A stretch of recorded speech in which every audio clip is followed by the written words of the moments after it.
Hello and welcome to the MegaCast by Actual Tech Media. Thanks so much for joining us on today's event. The topic is crafting a transformed IT blueprint around storage, infrastructure, cloud, disaster recovery, security, operations, and more. We've got an awesome event lined up for you on the MegaCast today. You'll be hearing from our friends at Pure Storage, Rubrik, Veeam, and Vast. You'll also hear from our expert keynote presenter. I'm excited to be introducing here very soon Mr. Ned Bellavance. Again, thank you so much for joining us. We love the Actual Tech Media audience. We created these events here at Actual Tech Media to help educate IT professionals about the latest and greatest in enterprise technology to help you get all your questions answered and solve your technology challenges out there in the world of enterprise IT or whatever size your IT organization is. We're all former IT professionals here at Actual Tech Media, and we know how tough it can be out there in the world of technology.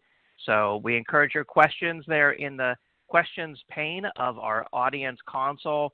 I see many of you have already said, howdy, hello, good morning, good afternoon, and from across the United States and around the world.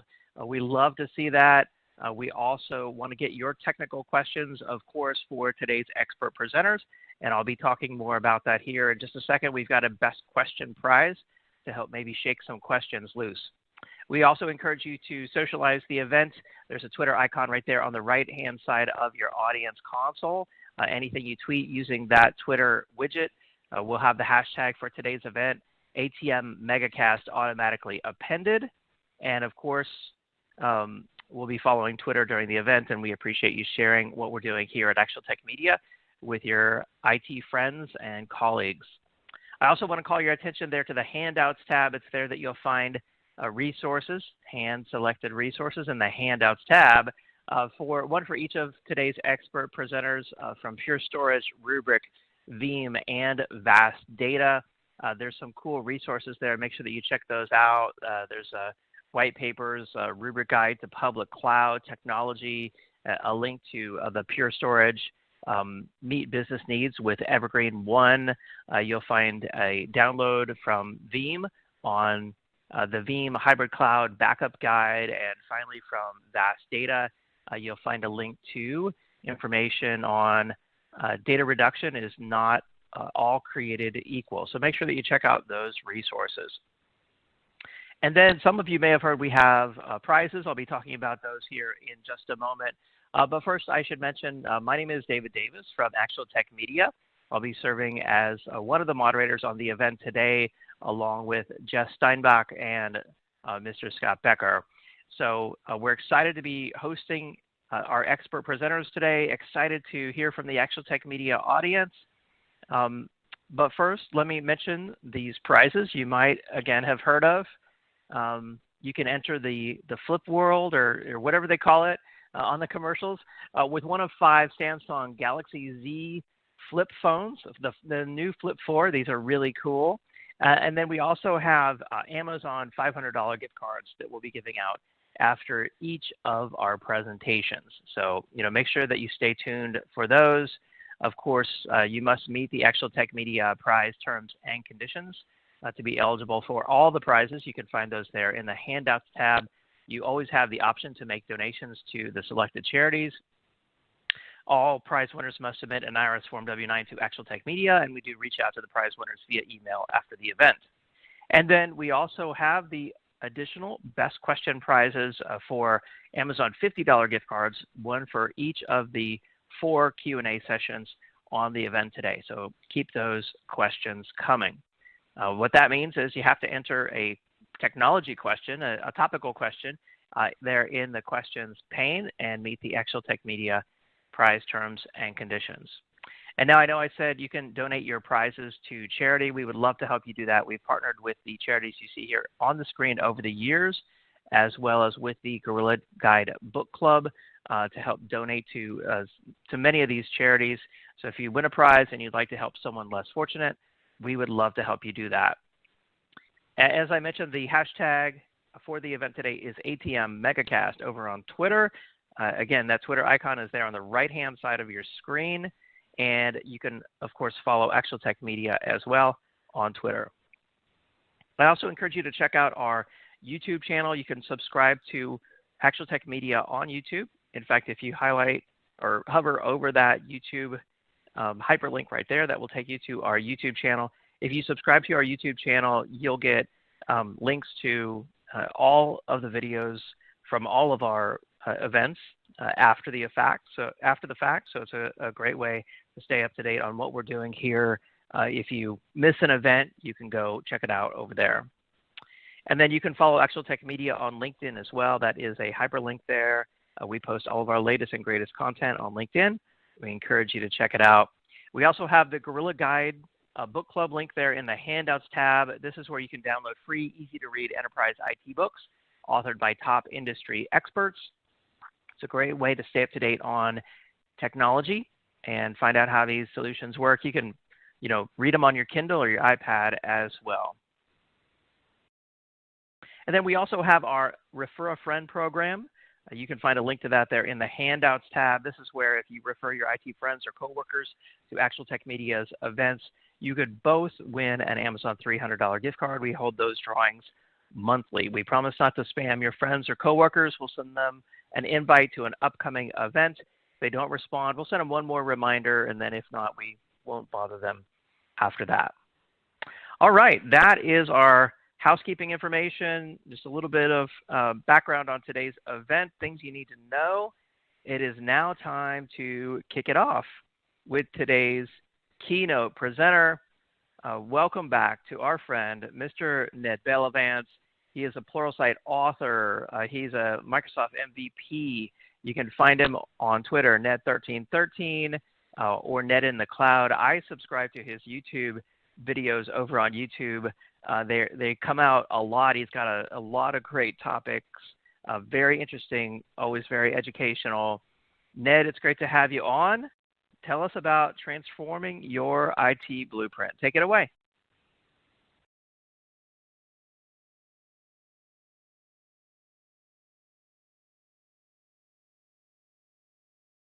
Of cloud architecture.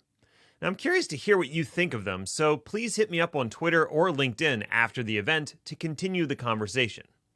My big three ideas are, number one, cloud doesn't mean just the big providers anymore. Number two, cloud might not mean off-premises.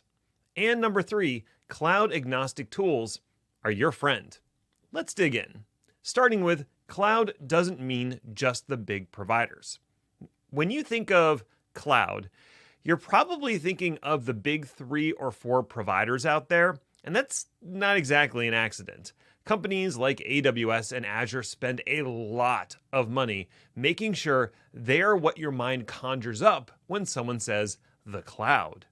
They're also heavily involved in developer relations, trying to court budding software engineers to adopt their platform. Despite their best efforts, a cottage industry of other alternative cloud providers has sprung up. Some of them focus on lower cost by sacrificing the bells and whistles of the big providers. They might not have over 400 services, but they have 4 IaaS offerings that are rock solid, and they're half the cost. Now, other alternative clouds have focused on particular industry verticals, catering to the unique needs of healthcare or manufacturing or finance. Typically, they are built in a way that helps clients meet stringent regulations while also offering systems and solutions that are unique to that industry. And still other cloud providers have sprung up around the edge. And what it means to be the edge is an ever-changing conversation. Some edge locations could be in a co-location data center. Others could be in a cell phone tower, and still others could be at a client site, like a restaurant or a retail store. These edge cloud providers are focused on providing a cloud-like operational experience, a pay-as-you-go cost model, and services that augment applications that are running on the big cloud providers. Cloudflare, for instance, is heavily investing in services that don't necessarily replace the major cloud providers. Instead, they enhance applications by moving some components closer to the end user. We have moved to an era where applications are fragmented, composed of smaller pieces that don't all have to be in the same data center, let alone on the same server. The impact on modern cloud architecture is one of choice. You are no longer constrained by the offerings of the 3 or 4 providers. You have, I'll call it, an embarrassment of choices laid before you that could transform how you approach application design and deployment. Now, my next big idea is that cloud doesn't mean off-premises. The other thing that you probably think of when it comes to cloud is that it's someone else's facility. After all, there's the old saying, the cloud is just someone else's computer. Now, while there might be some truth to that phrase, it kind of gets cloud wrong in a key way. Cloud isn't a place. It's not a location.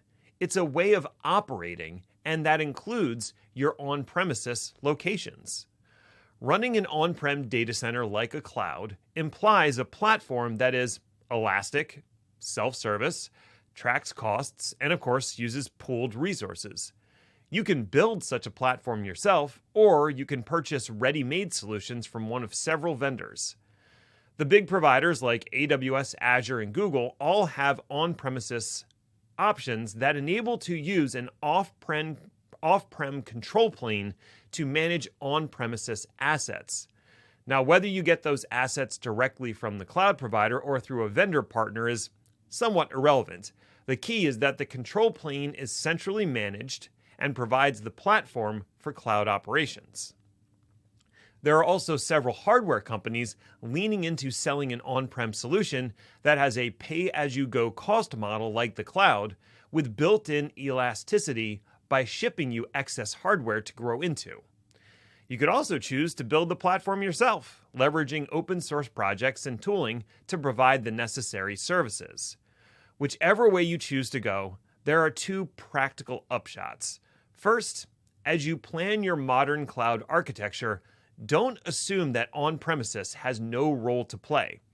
I assure you that it does. And second, you're going to need a platform team to run whatever platform you eventually land on. Platform engineers are a rare breed, so I'd recommend building that team out sooner than later. My third big point is that cloud-agnostic tools are your friend. Now, if you think I'm right, and cloud is an operational paradigm more than a location, then you might have come to the same conclusion that I have. The tools and solutions you select should be cloud-agnostic wherever feasible. While the major cloud providers all have native solutions for things like backup, monitoring, and deployment of infrastructure, the benefit of using a native solution is often outweighed by the incurred necessity of supporting multiple of these native solutions across all the providers you're using. Unless there's some compelling differentiation in a native solution that provides your organization with an advantage, the focus should be on solutions and tools that will work across your entire cloud real estate. That means less training for your ops folks, potential for a unified view across all your providers, and a lower TCO for maintaining the solutions. As your applications spread out to alternative clouds and on-prem platforms, your operational tools and solutions can follow in tow instead of implementing a net new solution for each platform. Both your application teams and your ops folks will be glad to have a standard approach and tool set to use while implementing all of these cool new application architectures. Now, the good news is, technology vendors are well aware of this trend, and I've seen cloud-agnostic solutions appear across the spectrum of products to support the new multi-cloud reality. Some solutions are full SaaS offerings that run the control plane for you. Others are a self-managed affair that you'll deploy and manage on your own. Either way, selecting a cloud-agnostic solution will simplify your operations during a time when complexity is on the rise. So, what do you think? Are the alternative cloud providers and edge players a big deal? Does on-prem cloud sound like a pipe dream to you? Do you think I'm wrong about cloud-agnostic solutions? Let me know. You can find me on Twitter at Ned1313 or on LinkedIn. Thanks, everyone, and enjoy the rest of the day.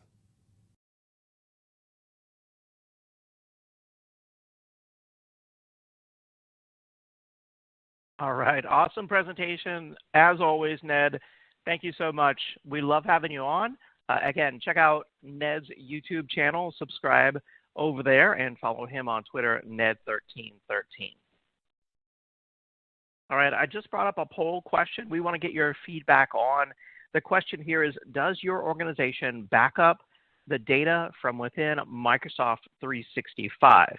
And the answers are, either you back it up with a third-party product or some kind of backup as service. Maybe you use enhanced tiers and services of Microsoft 365 and feel comfortable with that.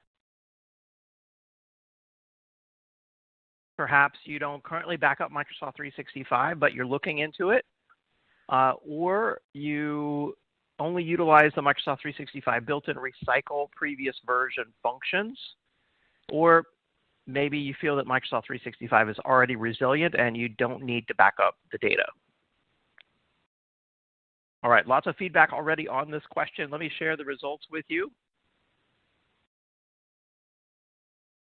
Whoops.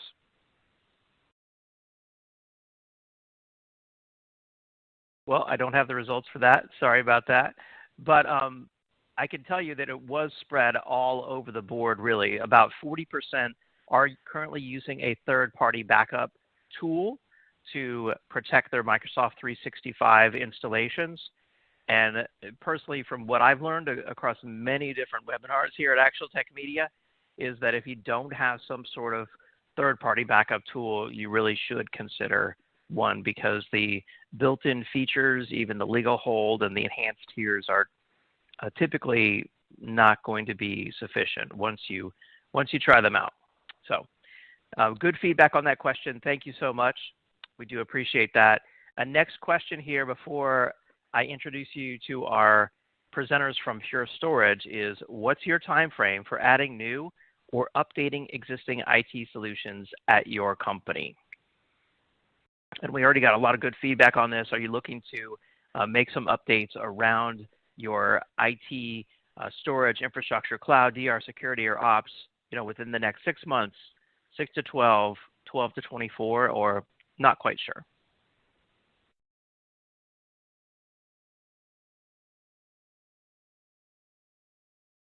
All right, excellent. Thank you to everyone who responded there. It's now time to bring in our first presenters on the MegaCast today. Always good to have back my friend Andrew Miller, Principal Systems Engineer at Pure Storage, and Rob Ludeman, who is a Senior Director for Solution Strategy and Marketing at Pure Storage. Thanks, David. It's great to be here at this Actual Tech Media MegaCast. I'm Rob Ludeman, and joining me is Andrew Miller. And man, we are just thrilled to be kicking this off with you today, crafting a transformed IT blueprint. We've got some great things to cover. We're going to be honing in a little bit on delivering a cloud experience anywhere. You almost ready to go, Andrew, here? I think so. I think we finally made it, Rob, because hey, we do a lot of stuff together. I don't think we've done an actual tech webinar together yet. So hey, we can check that off our bucket list. Check that box. That's right. And ATM's just hitting 10 years. Really exciting, right? And I say this every time, but I mean it. I mean, it's amazing to see Actual Tech continues to grow. Kudos to David and team, and Scott and James and everything have been done over the years. And 10 years is an awesome mark to hit. I think we got almost too much to talk about, though, Rob. So back to you. We do, right? And as we're looking at delivering a cloud experience for data anywhere, we're going to take you through a few different areas. And really, again, the idea is not to sell you on things necessarily, but just give you some ideas as practitioners that you can build into your strategies and what you're looking at. So we'll take you through storage as a service, apps in the cloud, fleet management at scale, bare metal offerings, and then containers, right? Everybody is doing things with containers now, but really, Andrew, it's all about the applications. That's what matters. That's what's driving the business. That's the lens that we want to bring. It is about the supporting applications in different locations and different patterns and how they work, and giving you options that work. And like you mentioned, we're going to plow through a whole bunch of stuff about options. And Pure, actually, you might come out of this with more than you might expect that Pure is doing in these areas.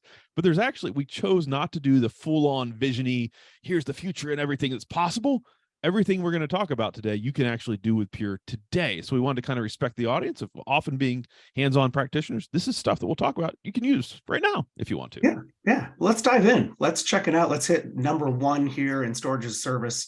And as you know, well, for us here at Pure, Andrew, it's storage that works like SaaS. It's evergreen. It's something that's a hallmark and a foundation of what we do. And many customers have found value in this, but it's really about the architecture, right? It's really at the heart of what we do, and that provides a great impact.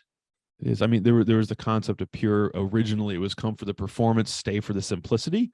To do that, though, you've got to have really good architecture under the covers, which we can't quite represent on this slide without taking way too long in this section. But the idea of, even before we get into public cloud and the NIST definitions on stuff, you want something on-prem where your storage actually works like software as a service, or maybe call it storage as a service, if you will, where you can actually deploy it once, upgrade it in place. As you're doing those upgrades, you're not paying kind of the technology tax of downtime and data migration. Not taking the cheat card as well. If we're going to move stuff around with performance degradation, and that it can actually get better over time. So that's the whole idea of maybe depreciation in reverse, right? The best day isn't the first day, but actually today, when you're talking from a CFO standpoint of depreciation, maybe it's kind of crazy to talk about 5 and 10-year depreciation schedules. I'm not guaranteeing about that. Talk to your accountants, right? Kind of thing. But the best proof point there I know of, as we talk about on-prem storage, improving and getting better over time, is right down here where it says actually, evergreen impact, arrays purchased 6 or more years ago, still in production, 97%. And some of these are customers that have literally actually started back with FlashArray 320. That's before I was at Pure, to be real, and before you two, right? Before both of us.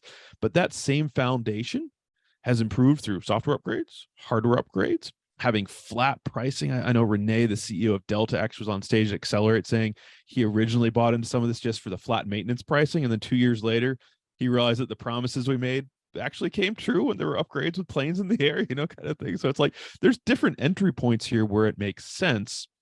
But then we've also gone to looking at this from a financial model standpoint too. So classically, Evergreen Forever used to be called Gold. That's a better than average CapEx. Everything is included from a software standpoint, even hardware updates over time to make it better. But sometimes, especially more recently, we see a need for everything being subscription-based or maybe OpEx or consumption-based. That's Evergreen 1.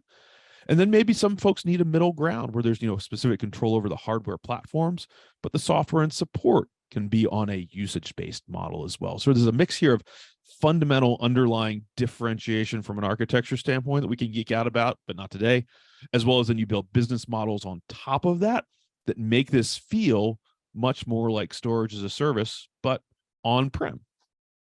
Yeah. And if you take it back to the applications, I mean, what's the most challenging thing is when your apps are not online. So I love hearing the stories from actual users and customers of Pure who will come up to us at shows and just say, hey, I've got 6 to 8 weekends a year back with my family because we're not in dealing with a forklift upgrade and all the disruption that has across the business as well as at home. So that's another thing to consider when you're looking at that. And we would invite you to dig into that a little bit more. But let's jump on, Andrew, to number 2. And everybody's doing cloud, right? And we're kind of in a place where, 10 years ago, everybody was saying everything is going to move to the cloud and there's not going to be this on-prem thing. And I think as reality has played out, it's not either or, it's both.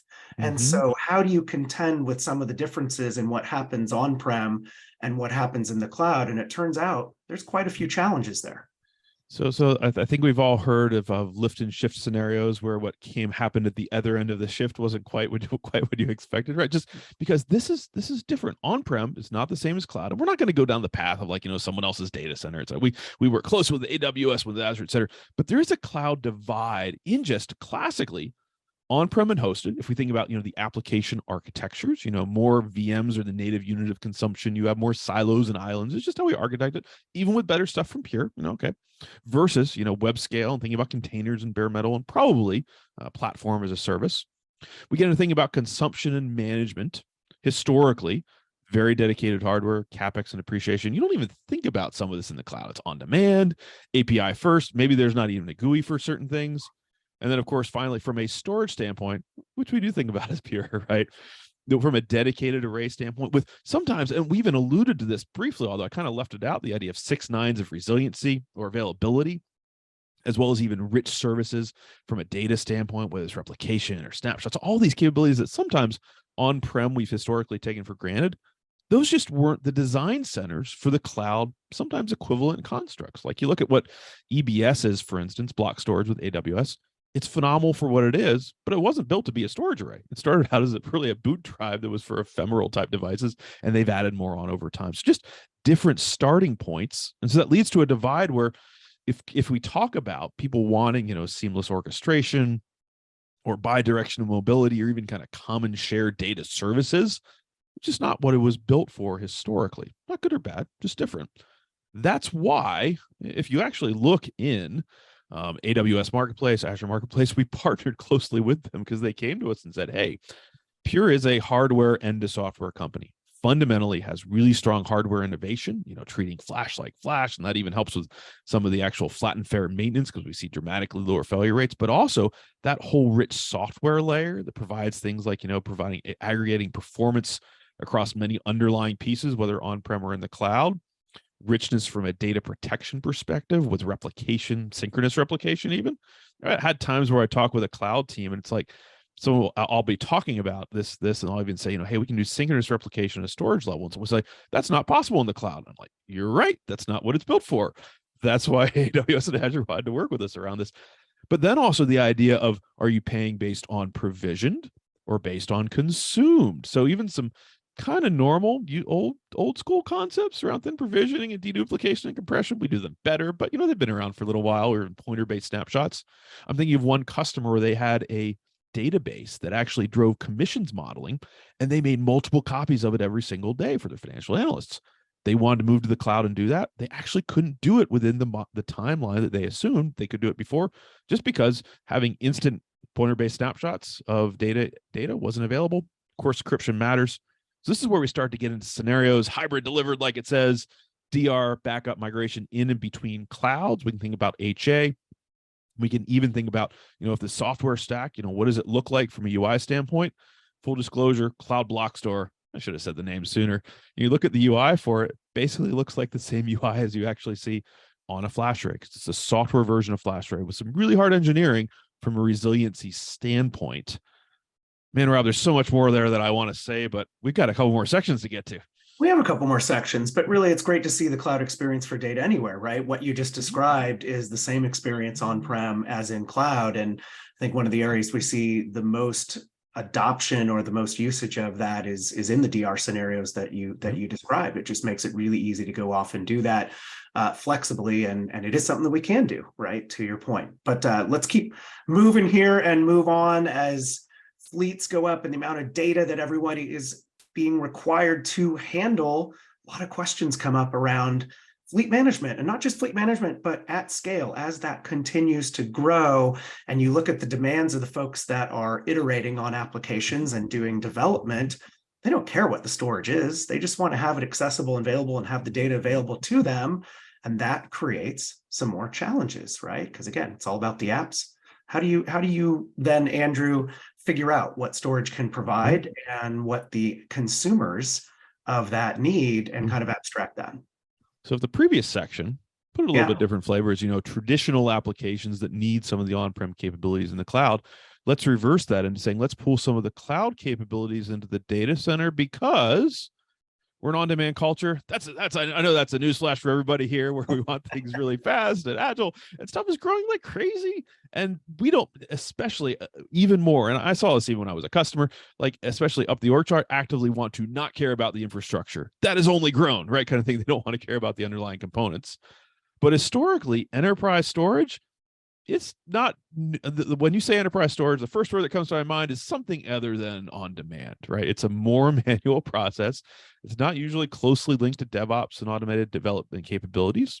Public cloud is a thing, but a separate thing off over here. Scalability is challenging. Of course, we've got silos because, hey, that's the way it is. And responding to much more rapidly changing application needs, that's hard. I'll admit, when we think about traditional storage provisioning, I've been responsible for some of the pieces along this chart here. When you think about it, analyzing it and all the requirements there and where you deploy it and approving and scheduling, like all of these have been added for legitimate reasons. There's usually, anytime you see a rule or a process, there's a story behind it. Something didn't go right, and we're going to make sure that doesn't happen again, kind of thing. But what that leads to is sometimes, like it says, I'm taking days or even weeks in many large organizations. And I'm never here to insult anybody. So if you listen to this and feel like I'm describing you, maybe, but I'm not trying to insult you as I do it, because I've done it too. So, but what if it could look more like this, where user self-provision storage, they've still got to know some things about performance and about capacity and, protection level and backups. It's provisioned with automatic definition around arrays and configuring the storage it's completed. That's the outcome vision for what we call pure fusion. Self-service, autonomous, storage as code built for limitless scale. It's almost like a lot of buzzwords packed together, but each one of those has real meaning. So we start to talk about a very different definition of scale out, not talking about 5 and 10 arrays, but in the tens and the hundreds, and even going way past further than that, as we're actually thinking about how do we manage this from a single console. Full disclosure, if you're thinking about this, is an out-of-band management console, getting a little bit precise because some of the things in the past have set in-band and had stability and resiliency challenges. Looking at how do we enable instant self-service provisioning, a focus more on storage as code. This is where we're talking about Terraform, we're talking about Ansible, even infrastructure as code or item potency. There's some fun words you can go there and look up. But not even just the provisioning, but how does the storage actually need to mutate throughout its life cycle as the needs change? So I have to reflect that both from a policy standpoint about what you're provisioning to, and then as it changes, and then even more pulling the cloud model on-prem. And this is the idea of starting to kind of pull apart the idea of providers and consumers of storage. The internal IT teams can start to become more of the providers of storage, creating policies and managing that side, a little bit like the public cloud construct. AWS, Azure, they have the teams that provide the services, and then you or other people consume those services. How can you provide? And this is something that doesn't fit into any traditional or any really storage array model. It needs a larger approach to look at this. This is actually a shipping product. We're in a version 1. So yes, there's some version 1 nuances that we'd want to discuss with you, but this is actually where we're helping our customers. You think if you have 2 cars, you handle that very differently than a fleet of vehicles. You start to pull apart that impact. That's what we've done with Pure Fusion and really pushing forward in a unique way. There's a little more vision here, but there's actually real shipping stuff there as well. There is, and I love it again for the providers, right? You've got the providers and the consumers, but I love what it does for the providers is, help them take some aspects for granted. Things that are complicated with storage become much easier. And for the consumers, they don't even know, right? They don't even care. They're not picking up the phone. They're not calling to complain. They don't want to know. They need when they need it, right? I mean, it is true as a service and that cloud kind of experience. And you're right. They don't want to know. That's distracting. And for the storage and the IT teams, wow, frees up time, right? Time to go do some other more value-added types of things, as we say. That is a great one. Let us navigate on then into our 4th area that we're covering, bare metal. This is an interesting one, Andrew, but there are some really good use cases where this comes up. And when we're having conversations with folks where it doesn't quite fit a true public cloud and not an on-prem thing, but you need a sort of a nearby, and there is an answer for that. I think it kind of is a bridge in between. So, Cloud Blockster helps bring some on-prem capabilities to the public cloud. Fusion helps manage on-prem. But what if you need something where you actually need a full outcome? And by the way, this is an actual new industry category. You pick your analyst of choice. Some are covering it, some aren't. But the idea of having an environment where you have physical, dedicated, single-tenanted servers, and there's full access. There's not questions about like, oh, do I lose some of the underlying capabilities? No, I still control it. But what this does is it takes the idea of, we're familiar often with the time to value curve, if you will. So if we take our normal infrastructure stack, hardware, software, the end user, and we kind of lay it on its side, if you will, and we map that out from a time standpoint, often the value is further up the stack. It's in the software and the end user focus. But the time that we spend, we often have to spend a lot of time around the hardware pieces and getting them provisioned and network drops and getting colo space and all this. So the goal of bare metal as a service is to take that and dramatically compress that down so you can accelerate getting to the upstack solutions on the value curve. As it relates to Pure, so that's the category, if you will. You already started to see some Equinix and Pure logos there. We have partnered with Equinix to be embedded in their bare metal as a service offering called Metal. What a surprise. To provide a full stack infrastructure, really up to this layer, leverages Equinix's global network. This is on-demand consumption procurement of the full stack. So network, storage, compute, real estate, staffing. So you have applications that actually need this kind of existing type of stack and protection and capability levels. You can run this here, but as a service on-demand ability. Like it says, physical, dedicated, single tenanted in many data services globally, and even a little bit of a summary. So this starts to kind of bridge that halfway in between point where it gives you cloud-like ease and speeds. You're not having to worry about stack management, but it is on demand, so that lowers costs and risk, but you've got one vendor and one contract paying for what you use. All the great Pure capabilities embedded into that. That's where we're the launch partner with Equinix on this.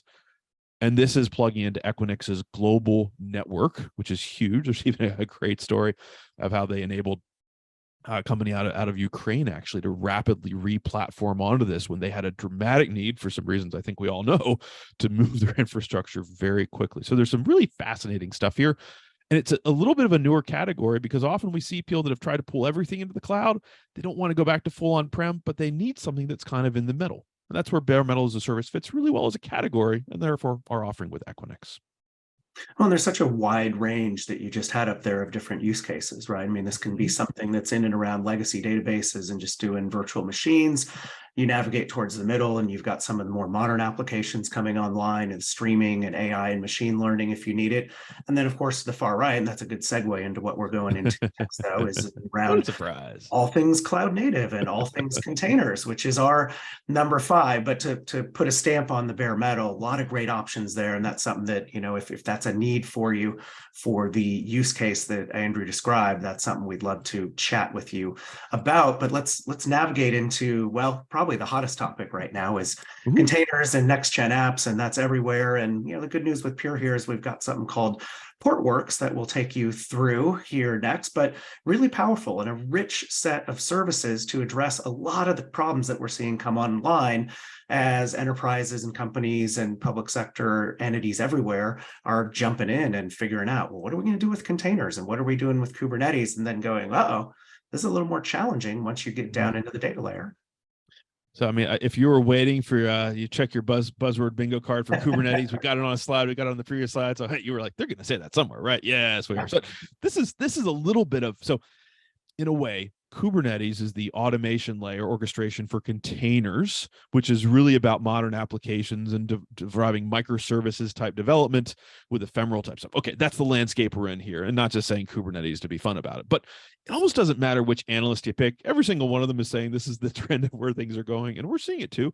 But the future is here unevenly, a common famous quote, right? So this may not be you yet, but it's probably coming. So sometimes I even have a little bit of a career coaching mode here of be looking at this space. We even talk about things you can try out for free.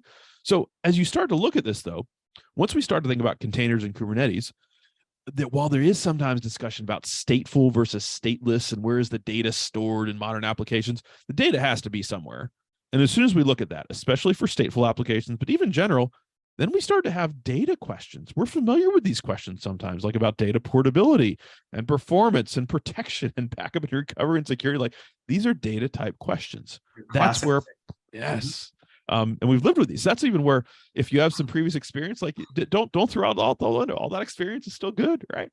But where Portworx fits is around providing like it says, a Kubernetes data services platform for building, automating, protecting, securing cloud native applications. Okay, there's 2 ways I often like to describe Portworx. The first is kind of what you see here. It's the any discussion. Any application, just about any application, any Kubernetes distribution, or any really within reason. So you see some here that are even on-prem ones, like an OpenShift and Tanzu, ones that are fully cloud hosted that we can actually integrate with and support. Multiple clouds, of course. This is one of the few slides, by the way, where you get to see some of these logos. We usually don't put these on your slides, but Kubernetes, Portworx, to be clear, is software only. We want to make it better with Pure because we can build integration there. But even if you think about in the cloud, it's going to be virtual hardware in some ways, as well as potentially on, hardware that's not on Pure yet, storage that's not on Pure yet, multiple stages. There's also the standpoint where I'll discuss it from a module standpoint about what it actually does for you. So that's whether it's consistent provisioning across on-prem or cloud Kubernetes environments. It's about protecting the data, whether it's backing data up with application consistency or even synchronous and asynchronous replication. That's really cool to think about, integrated up at that stack. Migration is about data portability. There's a great Andreessen Horowitz article about the $1 trillion cloud cost paradox, saying you're crazy not to start in the cloud, but you're crazy to stay there forever. It's about unit economics and economies of scale and who takes those margins back, right? So sometimes that portability is critical, as well as security still matters, and sometimes even scaling more intelligently to dramatically help with cost savings. That's what leads into this being really a platform that we've even pushed it further into even database as a service capabilities and even backup as a service capabilities and driving some things with some crazy performance numbers in this environment. It is, of course, about the outcomes that we can drive for customers, whether that's T-Mobile, dramatically reducing app deployment times, Roblox being able to handle a year of growth in a week during the beginning of the COVID pandemic, RBC, reliability and speed. That kind of makes sense for a bank, right? And then the Audi business unit innovation, dramatically being able to reduce their AWS storage bill by far more intelligent provisioning of the underlying storage. This is available for free. You can go play with it today. Of course, there are paid versions of it, but go check it out if you haven't. Back to you, Rob. And I think even if you don't know that much about Pure and you look at the slide you had just a few ago where you had the different offerings, you can see why this was such a natural fit into our portfolio, because they're all things that we care about relative to the data, about backing it up, about disaster recovery, security, managing it at an enterprise scale. And so all those different offerings fit really well and really dovetail with what we do here at Pure all along, and we love having them on board, and we'd love to engage with you as well on that if you have some containers types of initiatives. And I think we find ourselves now, Andrew, at the end, so we want to thank everybody for the time and rolling through this, and hope as practitioners again that you learned something new that you can maybe go explore further. And of course, we're always available to talk with you, and you can find out more at purestorage.com. And I think, Andrew, this is where we jump into a little bit of question and answers. So let me go see what is coming up here in the last few minutes we have. Okay. I think we just touched on this. So this might be one where they're just looking for a little bit of clarification and that they heard you properly, but do I need Pure hardware to run Portworx, Andrew? No. Sometimes I have trouble giving short answers, so I'll make it short. But the larger version is Portworx is a software-only platform as we acquired them originally, and we plan to maintain that, both because we want to be able to help customers that are maybe not on Pure hardware yet on-prem, but also there's the whole question of in the cloud and cloud infrastructure. And what hardware does AWS and Azure and Google run? Well, that's part of their trade secrets, right? So we need to be able to accommodate those environments. So development to make it better together with Pure, but absolutely does not require Pure hardware. Absolutely. Get started how you need to, basically, is how we would put it. Okay, second one here. And this is a pretty good question because, the title of the MegaCast did include things in and around security, and what is Pure doing about ransomware and data protection? And we didn't really hit that one head on because we had so many good things, I think, that we wanted to talk about relative to a cloud experience. But I think, Andrew, that's one of your favorite talk tracks, right?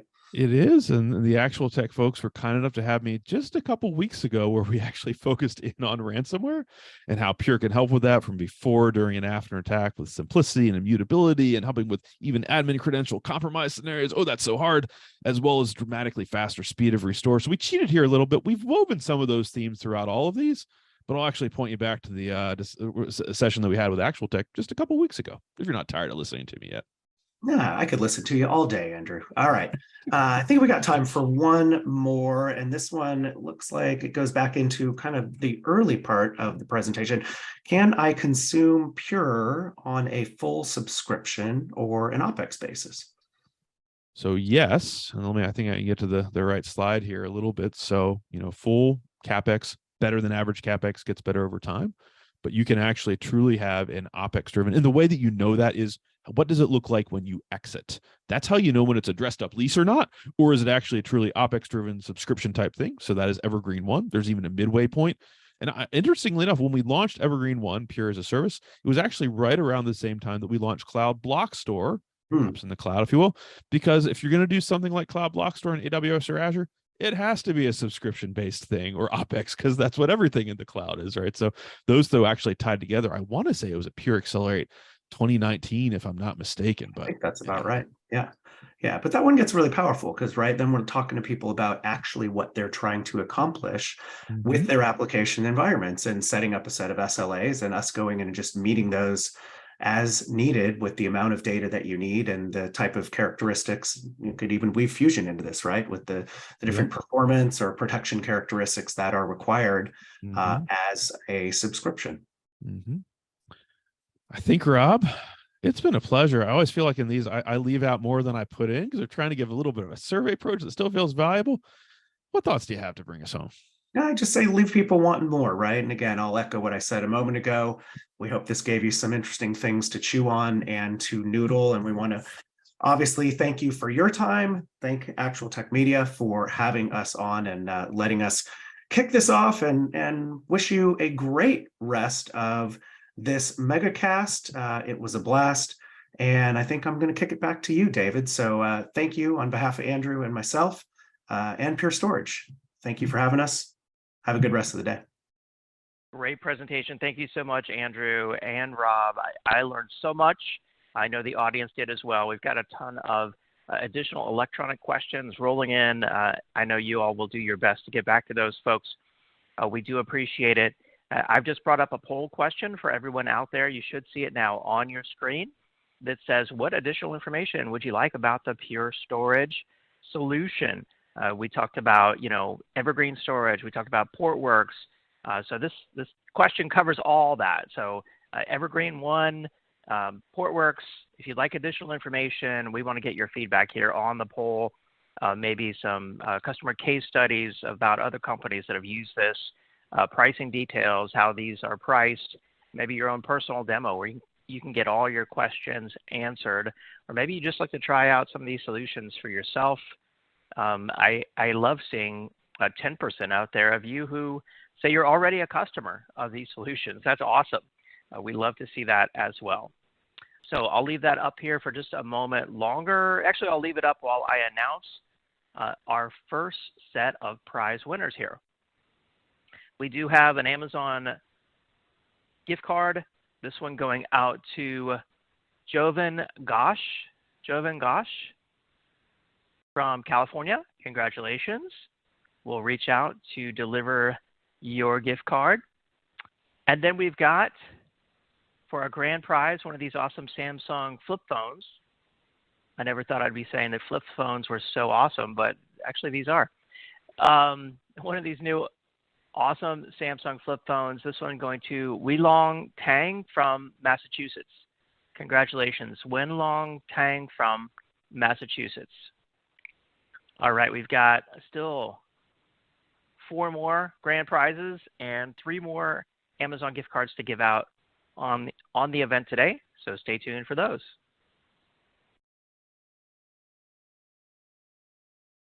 All right, and with that, it's now time to move on to our next presentation on the MegaCast today. I'm excited now to welcome Nick Calamani, Solutions Engineer at Rubrik. Nick, it's great to have you on. Take it away.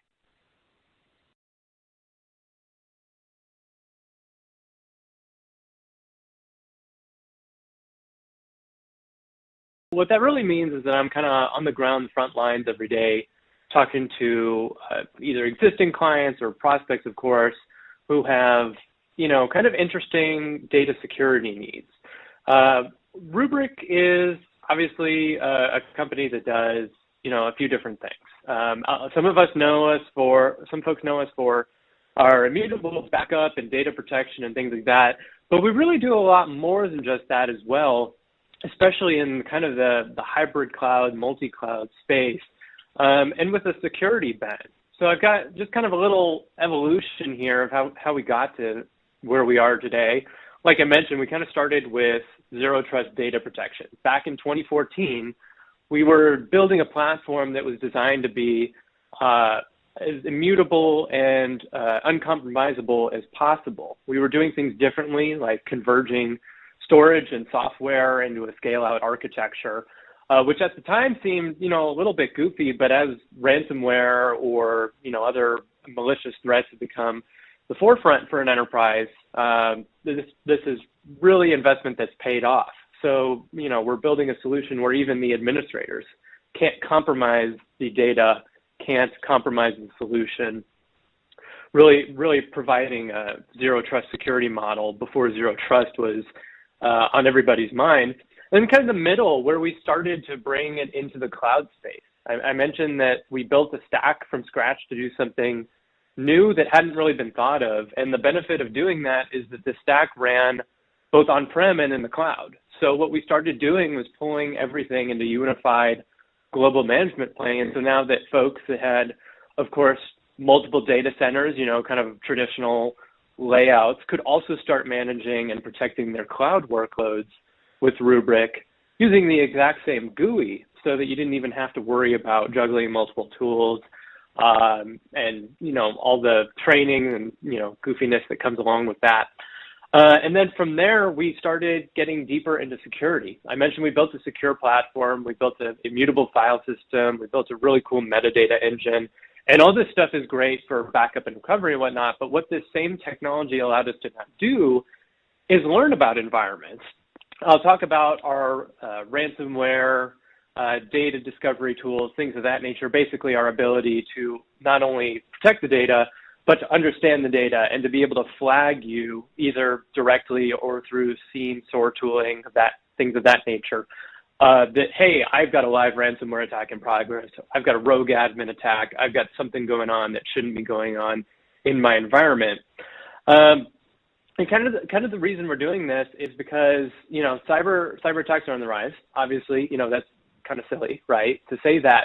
But we don't really think about it in the way we should be. We've been traditionally layering infrastructure security on top of the problem. So obviously, perimeter tooling, network security, endpoint protection, application security. There's some great tool sets out there. And those are definitely not something you should just go and throw out the window today, for sure.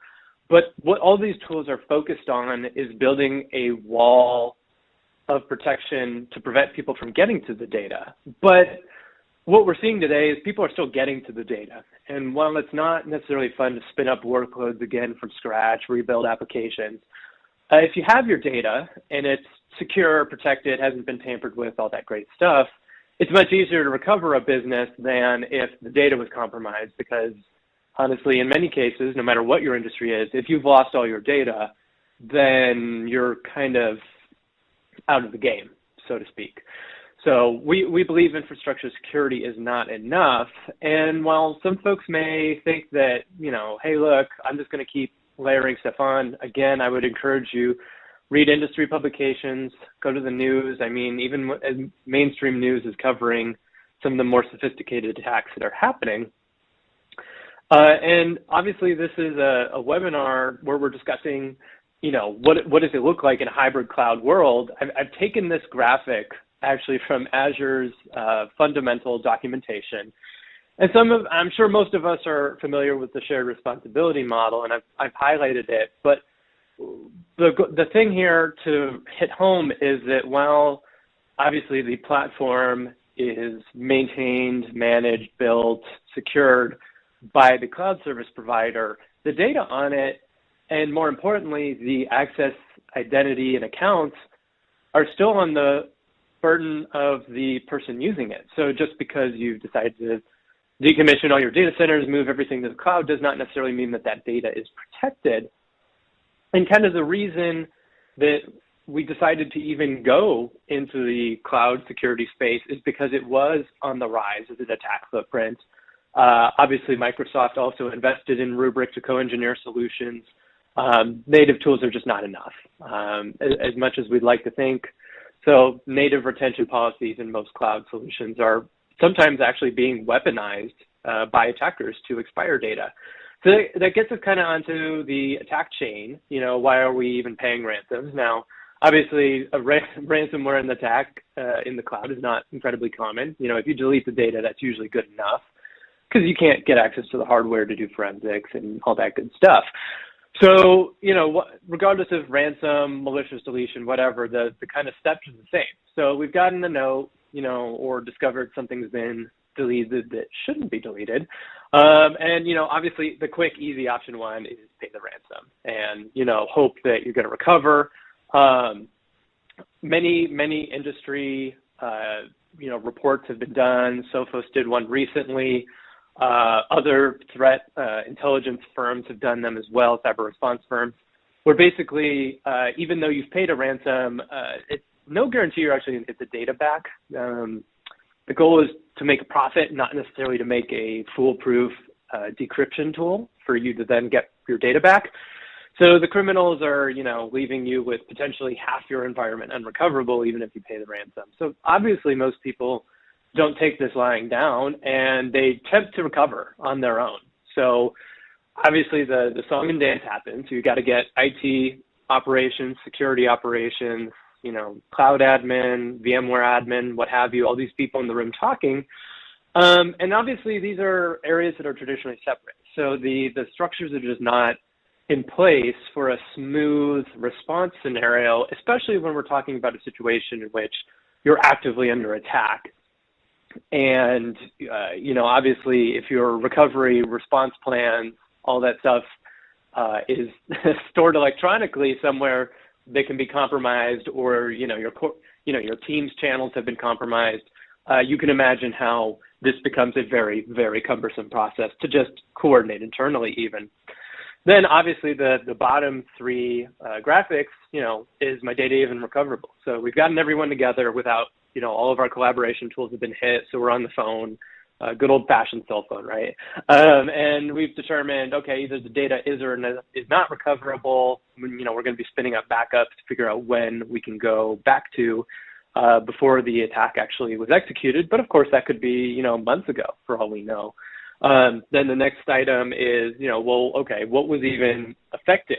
Am I at risk for extortion? Have they stolen customer financial information? Are they going to, send me 2 ransom notes, 1 to unlock my data and 2 not to leak my data to the dark web? And, what's the scope of that? And then the final piece is kind of, how do we actually execute this recovery? Can we prevent reinfection, and how long is this going to take? Is this like a few hours, few weeks, few months? The average, I believe, also in the Sophos report that recently came out, this average recovery for ransomware time is still multiple weeks. It's just over 3 weeks at 23 days. So can you imagine mission critical stuff being down for 3 weeks? That would be pretty catastrophic to most businesses, even ones not in a technology space. So that's kind of where we fit in. So we're kind of at the intersection of infrastructure security, obviously everything above that you normally would need in an environment, cloud or on-prem, doesn't matter. And then data security is kind of what Rubrik sees ourselves as pioneering, the actual understanding of the data, the protection of the data and the recovery of the data in methodologies that previously weren't thought of, and doing this all using one tool set, regardless of where it is. Drilling down into these pillars just a little bit more, obviously, again, data resilience, are your backups immutable no matter where they are, on-prem or in the cloud? Great. If they're not, that's a problem. And then data observability. Having immutable backups doesn't do me any good if it turns out I've been backing up encrypted data for 5 weeks. And so obviously my clean backups have already aged out by then. Or, someone's just gone and deleted my backups alongside my environment. And then the third pillar of what Rubrik does is data recovery. Whether this be entire applications, entire data centers, or individual machines, individual files, again, on-prem, in the cloud. That's kind of what we're doing here. And then kind of how we tie it all together through Rubrik Security Cloud. And this is, I mentioned earlier, one GUI for all these tools. Again, I mean it. It's one GUI. Seriously, hold me to it. Email me. I'll do a live demo. And it is one tool for all your applications, regardless of what they are or where they are. So again, very consolidated tool set. Just a little bit of detail, because I'm sure it's going to get asked, how we do each of these things. Again, data resilience is kind of your, how are we actually protecting the backup data, not only from bad actors, but, perhaps rogue admin attacks, compromised credentials. I mean, by far the most common attack scenarios in the wild are compromising single sign-on, LDAP, things of that nature. And then if, someone just signs in as your global admin, how do you prevent them from doing things? So we've got a bunch of different technologies, intelligent data lock, basically, machine learning. Hey, we're seeing somebody try to delete something. It looks a little suspicious. They have permission to delete it, but we're going to hold on to it for a little while and notify people there's a problem. Cool, but maybe you want to be more preventative. So we've got a variety of retention lock technologies. So one of them is two-person rule. Basically, two people have to approve any change to data that is destructive, maybe shortening retention or all out deleting something. And this is, by the way, these are local accounts. So even if your global admin is on single sign-on or whatever, these have to be separate accounts that have no other permissions to do anything else. So we're trying to air gap as best as we possibly can from the common attack vectors that we actually see in the wild. But if that's not good enough, we also can do a hard retention lock, which is, by the way, SEC and FINRA compliant for folks in the financial industry, whereby basically you have to call in to Rubrik support, and only pre-validated identity verified contacts have the ability to authenticate with Rubrik support. And then, of course, Rubrik support will remove a retention lock on something. So anyone can use that, but the reason we primarily developed that was financial services. But again, if this is a concern, you can use it as well. And then this may sound kind of silly, but just access control in general, MFA and one-time passwords.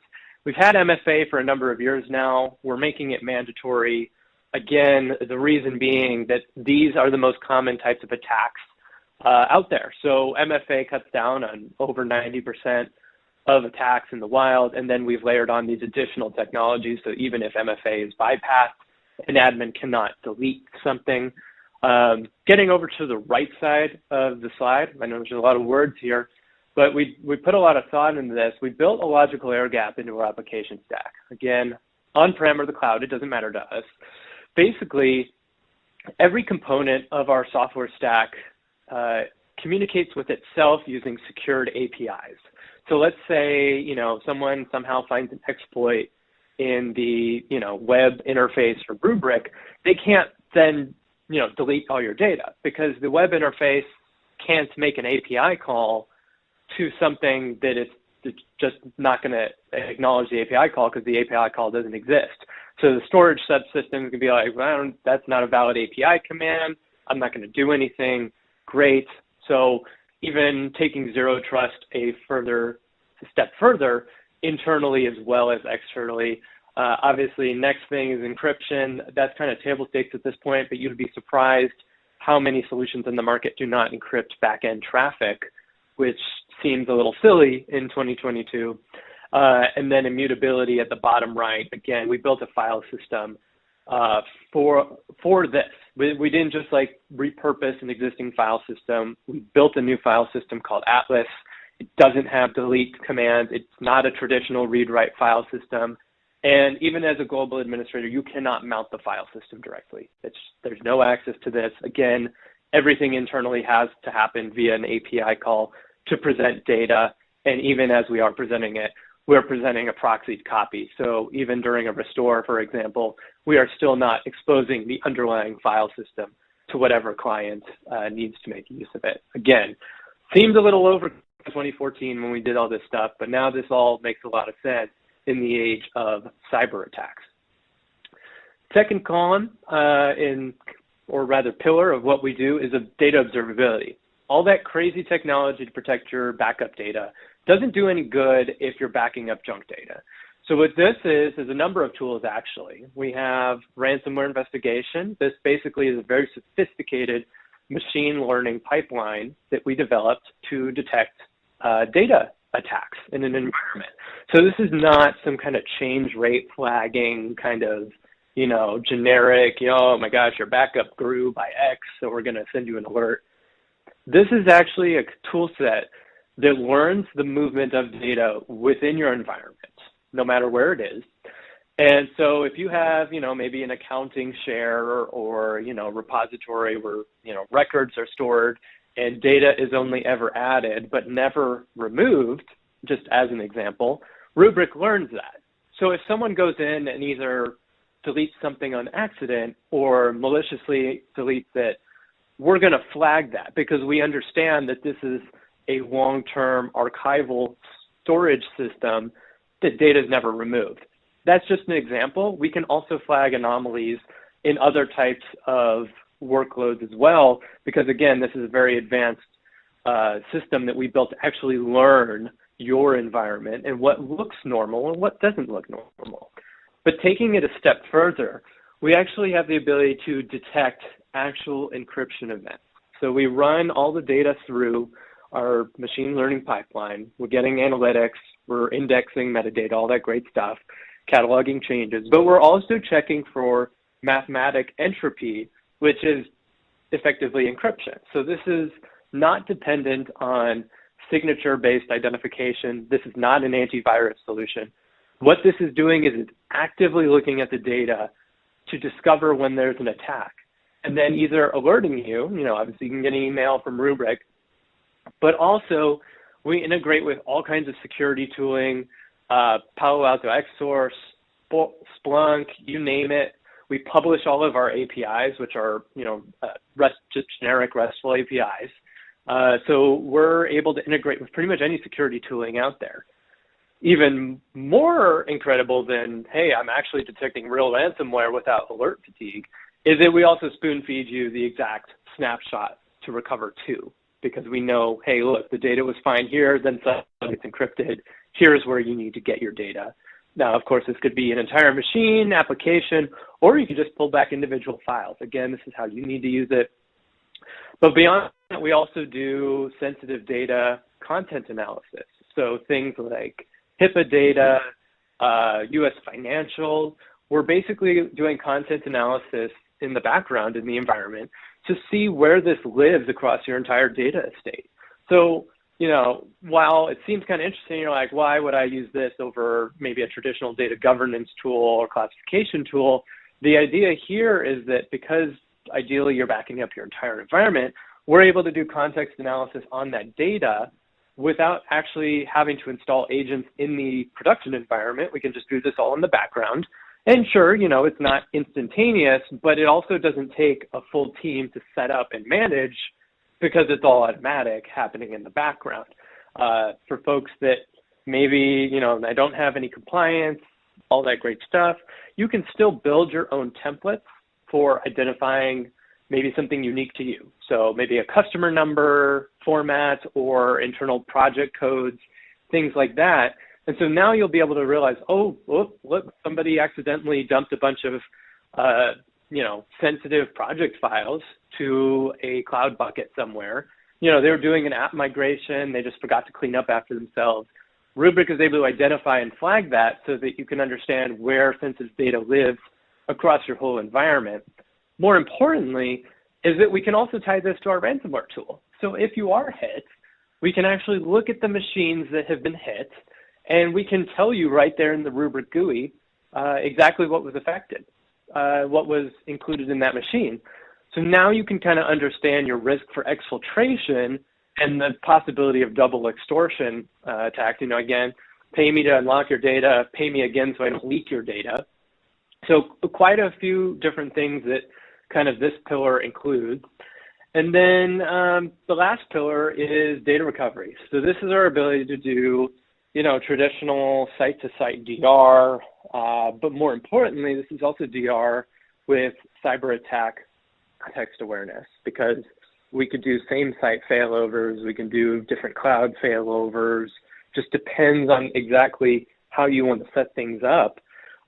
So where a traditional DR tool is going to replicate the same malware attack that's happening in production, this tool is actually able to tie into our data observability suite to understand where the clean recovery points are, help you quarantine malware, all that great stuff. So this is kind of a really powerful series of tools, and it can do a bunch of different things. So a lot in there. Now, I'm sure this all sounds great, and you're probably wondering, what does this all look like? So I had a little technical trouble on my end, so I apologize, folks. I don't have a live demo for you, but I was able to get a few screenshots. So I know that those aren't nearly as fun, but I'm going to try to narrate them as best as I can. And I do see questions in chat. I promise to answer them. Nothing's off limits. Feel free to ask whatever you'd like. But I said one GUI. I meant one GUI. This is the GUI. Global dashboard. Obviously, we have 3 pillars, and conveniently, it maps to the GUI. So it's not just marketing for us. We've got data protection, our observability tools on the right, and then application recovery at the bottom right. Again, we're trying to go for simple here. Driving into what data protection would look like, we're getting away from managing clusters. So we got, you click on data protection from the global dashboard, you get to this kind of little sub dashboard, like overview of data protection. Instead of having to log into different on-prem clusters or different cloud environments and all that stuff, we've consolidated everything, put it all in one spot. And more importantly, the way we actually organize workloads is via a global inventory. So on the top bar, you can see clusters and all that. That's cute, but we're getting away from managing all that. Whether you're all in the cloud or all on-prem, doesn't really matter to us. We put everything in the inventory. So inventory is all your workloads. So I can manage vSphere in the same interface that I'm managing EC2 or GCP instances. It doesn't matter, because we're trying to get away from having to manage individual workloads and individual clusters and trying to remember which IP for this environment has this machine with this database. It's all in one place. The way we're automating that even further, for some of you who may be familiar with Rubrik, we kind of changed the game in 2014 by doing SLA domains. So, again, I'm sorry, guys, these are screenshots, but these are just protection policies. Basically, it says on the right in the middle, you can see I need a snapshot every day. I need to hold it for 30 days. I've got some weeklies and I've got some monthlies. What's important and kind of interesting on the large list on the left is that we can apply protection policies to different kinds of objects. So this whole thing is about how do you manage a security posture in a hybrid cloud environment.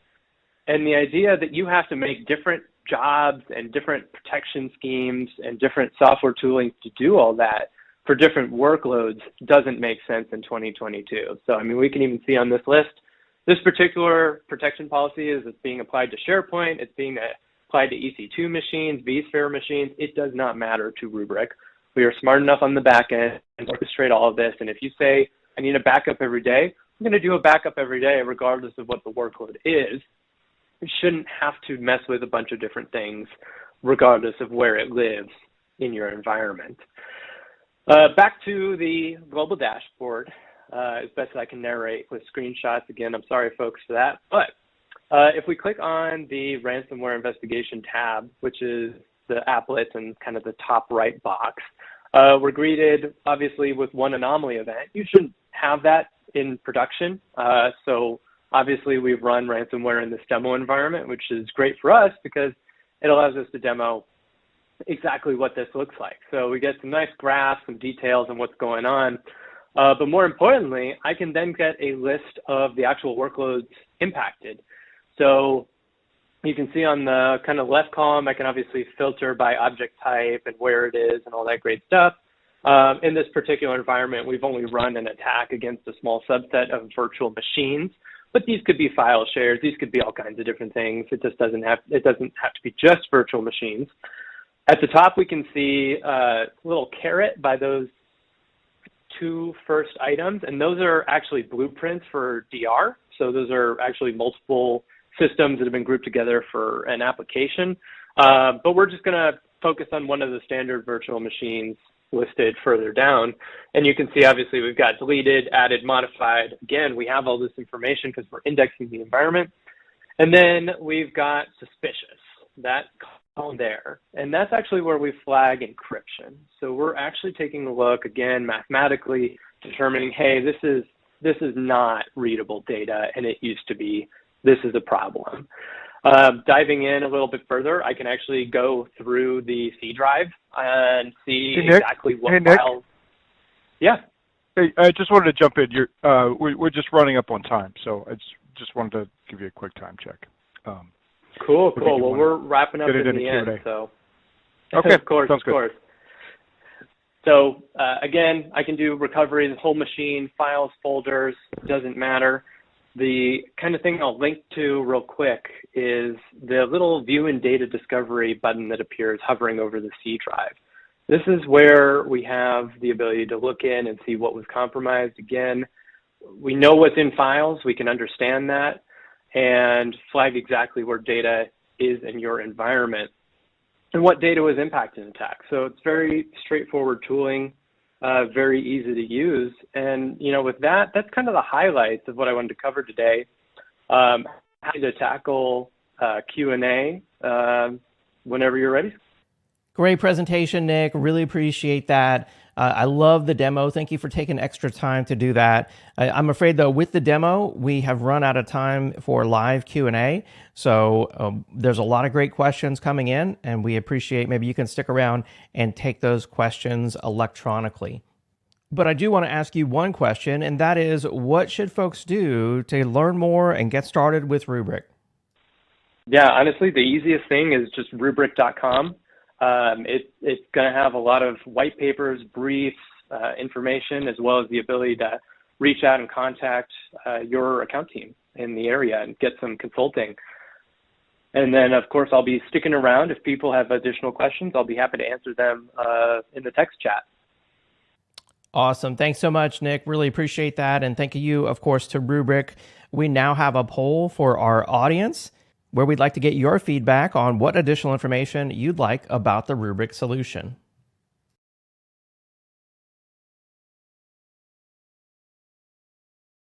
All right, you should be seeing a poll there on your screen that says, what additional information would you like about Rubrik? Would you like a customer case study, pricing details, maybe your own personal demo of Rubrik, or maybe you want to try it for yourself? I'll leave that question up there for a few moments while I announce our next prize winners on the MegaCast today.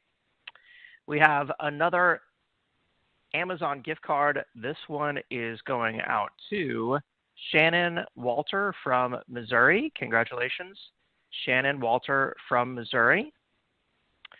And then our next grand prize for another of those hot new Samsung flip phones. This is going out to Howard Lee from Texas. Congratulations, Howard Lee from Texas. All right, thank you to everyone who responded there to the poll. If you've already responded, I encourage you to check out the white paper in the handouts tab. It is a technical guide to the Rubrik Guide to Public Cloud Technology Overview and how it works. All right, thank you to all the responses there in the poll. It's time to move on now to our next presenter on today's MegaCast. I'm excited now to welcome Kirsten Stoner, technologist in product strategy at Veeam. Hey, Kirsten, it's great to have you on. Hi, it's great to be here. Absolutely, yeah. We always welcome your great presentations here. It's good to have you back on. Take it away. Thank you so much. Hi, everyone. I'm super excited to be here today. So as we know, and as we've seen, the IT landscape is continuously evolving. We have seen organizations keeping some of their critical applications on-prem, but gauging the cloud for all the benefits it has to offer. So being able to protect and back up their data, they need a modern data protection solution, so that they're able to protect their data no matter where it lives, whether it's on-prem or it's in the cloud. So what does a modern data protection strategy look like? And when we think about the hybrid cloud, what does that look like with the hybrid cloud? So that's what I'm here today to talk to you a little bit more about. So let's get started. The IT landscape has changed. It's continuously evolving to meet the modern demands of businesses today. According to the Data Protection Trends Report, there has been a continuous increase in cloud service growth. Over the past year, organizations have been utilizing the cloud more and more. We have seen a 68% increase in organizations using the cloud. And on top of that, organizations are also looking to accelerate their software as a service strategy as well, whether they're using things like Microsoft Office 365, or maybe they're taking a look at utilizing cloud service providers to help manage some of their applications. There's also been an increase in ransomware. Every day I see something new in the news about how ransomware has infiltrated a business and it brought their applications offline, and that business is struggling to, recover and get that data back. So with all of this data that we've seen here on this slide, organizations are, thinking about, shifting to a cloud-based IT strategy. While they're maintaining applications on-prem, they're shifting to the cloud to gain many of the benefits that it has to offer, whether it be utilizing the benefits of scale or flexibility, or even thinking about utilizing the cloud for DR purposes, are all things that are, main topics in the industry today. Companies rely on their applications and data to process their business applications. They rely on their business applications to, run their organization. So to achieve this modern data center and meet its demands today, businesses are utilizing both on-prem resources and the cloud. So when you think about the cloud, utilizing AWS, Azure, Google Cloud, utilizing that ability to run workloads there and that cloud infrastructure that's already in place to power these applications.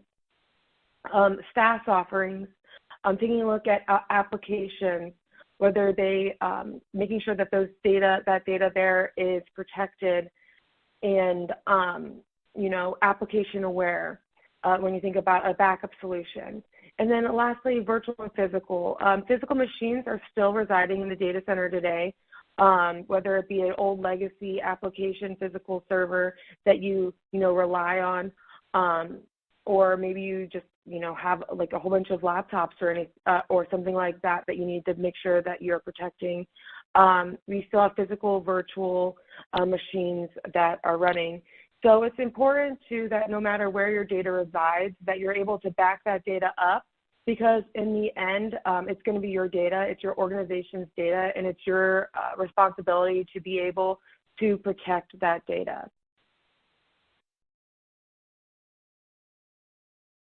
Administrators need more than just backup. They need a solution that will allow them to protect an evolving environment, whether that may be maintaining their current hybrid cloud solution they have set up, or maybe it's, you're thinking about moving to the cloud, moving some of those workloads to the cloud, or, utilizing something like object storage to store your backup data in the cloud.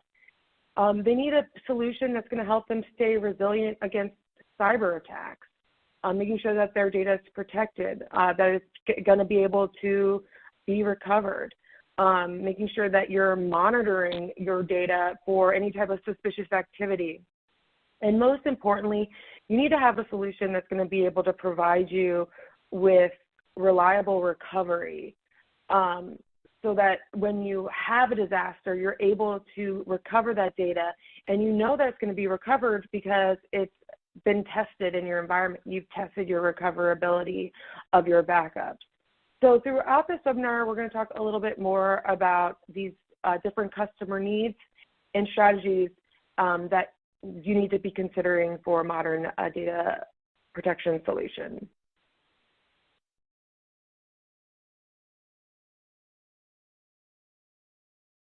So companies today are utilizing the benefits of the clouds. They might still have some on-prem servers running some of their applications.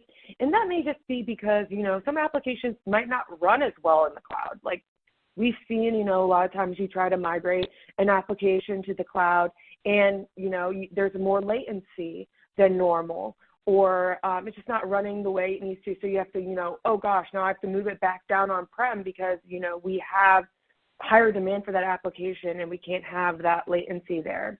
So companies are either thinking of, hey, maybe we have some applications on-prem, some applications running in the cloud, or you might be thinking about how you can benefit from adopting more of a cloud-first strategy for your business.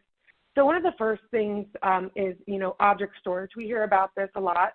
Well, I know I do, but that's also because I work in backup. But I'm sure, any administrator's probably heard about, object storage. Maybe it's utilizing AWS S3 or Azure Blob. But utilizing object storage as backup storage can help you scale your data storage and meet growing retention requirements. We've seen a growing amount of data over the last 10 years. Data is growing, as we all know. And so we have to have a scalable backup storage solution to make sure that we're protecting that data. And then along with, when you think about retention, businesses are being required to store data for a longer period of time to meet different business regulations. And object storage can help there with scaling and meeting that retention. So migrating. When you're migrating to the cloud, you have to think of many different things, many different considerations that you need to, plan out. You want to make sure that you're taking the proper steps before you migrate. A lot of times, an application that runs a certain way on-prem might not run that same way in the cloud. So you need to consider that as well. Making sure that you also take a backup of your applications before any type of migration is necessary. Because if you migrate to the cloud and that application no longer works, then you're like, okay, well, thank gosh, I have my backup. I can recover my application and we can stay up and running. But, better yet, when you think of, even backing up your application before you migrate, having a tool that can help assist you with migration, whether it be recovering to the cloud or using the cloud as a DR tool, can definitely be beneficial for every organization. Then once the data is there, you want to make sure that you have a cloud-native backup solution in place because you need to protect that data. I was just reading an article today that was saying, data resiliency doesn't always mean, data protection. Even though you might have, copies of your data within two availability zones, that doesn't mean, what if both those availability zones somehow go offline? Do you have a backup that you can restore from? You never know what's going to happen. And, you should have a backup in place. As any IT pro, you should definitely know that backups are important. And then when you think about a disaster recovery, so traditional disaster recovery relies on-premises infrastructure. Normally it can be costly, it can be complex. A lot of the times your DR site might not have, the infrastructure, network, or the bandwidth to power your application. So it could be, when it comes to, failing over to your DR site, it might have a little bit more complexity than you're anticipating when that disaster happens. So being able to create a disaster recovery plan that takes advantage of the cloud is something that you should consider. You can utilize an existing cloud infrastructure that can help you quickly scale to meet your business demands. So whether it's a natural disaster, human error, malicious actor, a business should have a DR plan in place and at the ready for it when needed. So that brings me to talk about a little bit more about backup and recovery, because we know disasters happen. So it's important to have a backup of your data. And you might say disaster, use natural disaster, ransomware attack, but you think about maybe even smaller disasters, deleting a very important document on your computer, and you're like, oh crap, I needed that list of names to process the amount of sales that we sold in the day, or something like that. That's a disaster for some. So, disasters can scale from small to large, but, having a backup in place that's simple, flexible, and reliable is extremely important for every business. A backup solution should be able to be easy to use and grow to meet your data protection requirements, whether that's retaining data for longer periods of time, being able to store your growing amounts of data, being able to hit those recovery point objectives and those recovery time objectives. So when you're thinking about data protection requirements, have you established your recovery point objectives, your recovery time objectives for your business? And can your data protection strategy meet those times? Have you tested it? Have you tested your recovery? Are you able to recover? A backup solution that's application aware, making sure that you're able to create an application where backup of those critical machines. What are your recovery options? Are you able to do file level recovery? Are you able to, say, hey, my virtual machine went down, or my whole site went down? Am I able to recover into the cloud? Is that something that my backup solution is able to provide me with that option? Are all things to think about when you're thinking of your backup strategy for your business. And, one of the ways that you can make sure you're meeting those recovery point objectives is by monitoring your backups. So monitoring in analytics, it's very important when you think about the data center. Just making sure that you're monitoring your applications and machines so that you're being proactive in issue resolution. So if a backup fails, you get I got a little report, and it says that 6 of my machines haven't met my recovery point objectives. That basically means something happened. I need to make sure that I go check out my backup software, make sure those backup jobs are finishing successfully, and so that if something does happen, you have a backup to restore from that meets your business requirements. Monitoring your data allows you to see how resources are being consumed, gives you the ability to reallocate resources as needed for application efficiency. And then, while you're monitoring your data, you can actually say, hey, I've established a kind of like a baseline activity of where my machines are operating at. So if something does happen, if you have some suspicious activity, a higher increase in resource usage on a particular machine, or, a backup job has run and an the incremental backup has grown abnormally large, you can say that doesn't seem right to me. That could be a sign of, a ransomware attack, cyber attack on your data. So you can take the proper steps to identify it and then stay resilient against that attack and do what's needed to make sure that you are stopping the attack as best as you can. So that leads me into talking a little bit more about, backups and, ransomware. I feel like I've been talking about ransomware all year for the past, 2 years, ever since, I don't know. It's hard to think about back, how long I've been talking about ransomware at this time, but it's definitely one of those topics that's top of mind for every IT leader today, is making sure that their data is protected from malicious actors. So we have seen an increase in ransomware attacks, and it's definitely not going away. They're getting more sophisticated in their attacks, and it's not really a matter of if this is going to happen. It's a matter of when will it happen.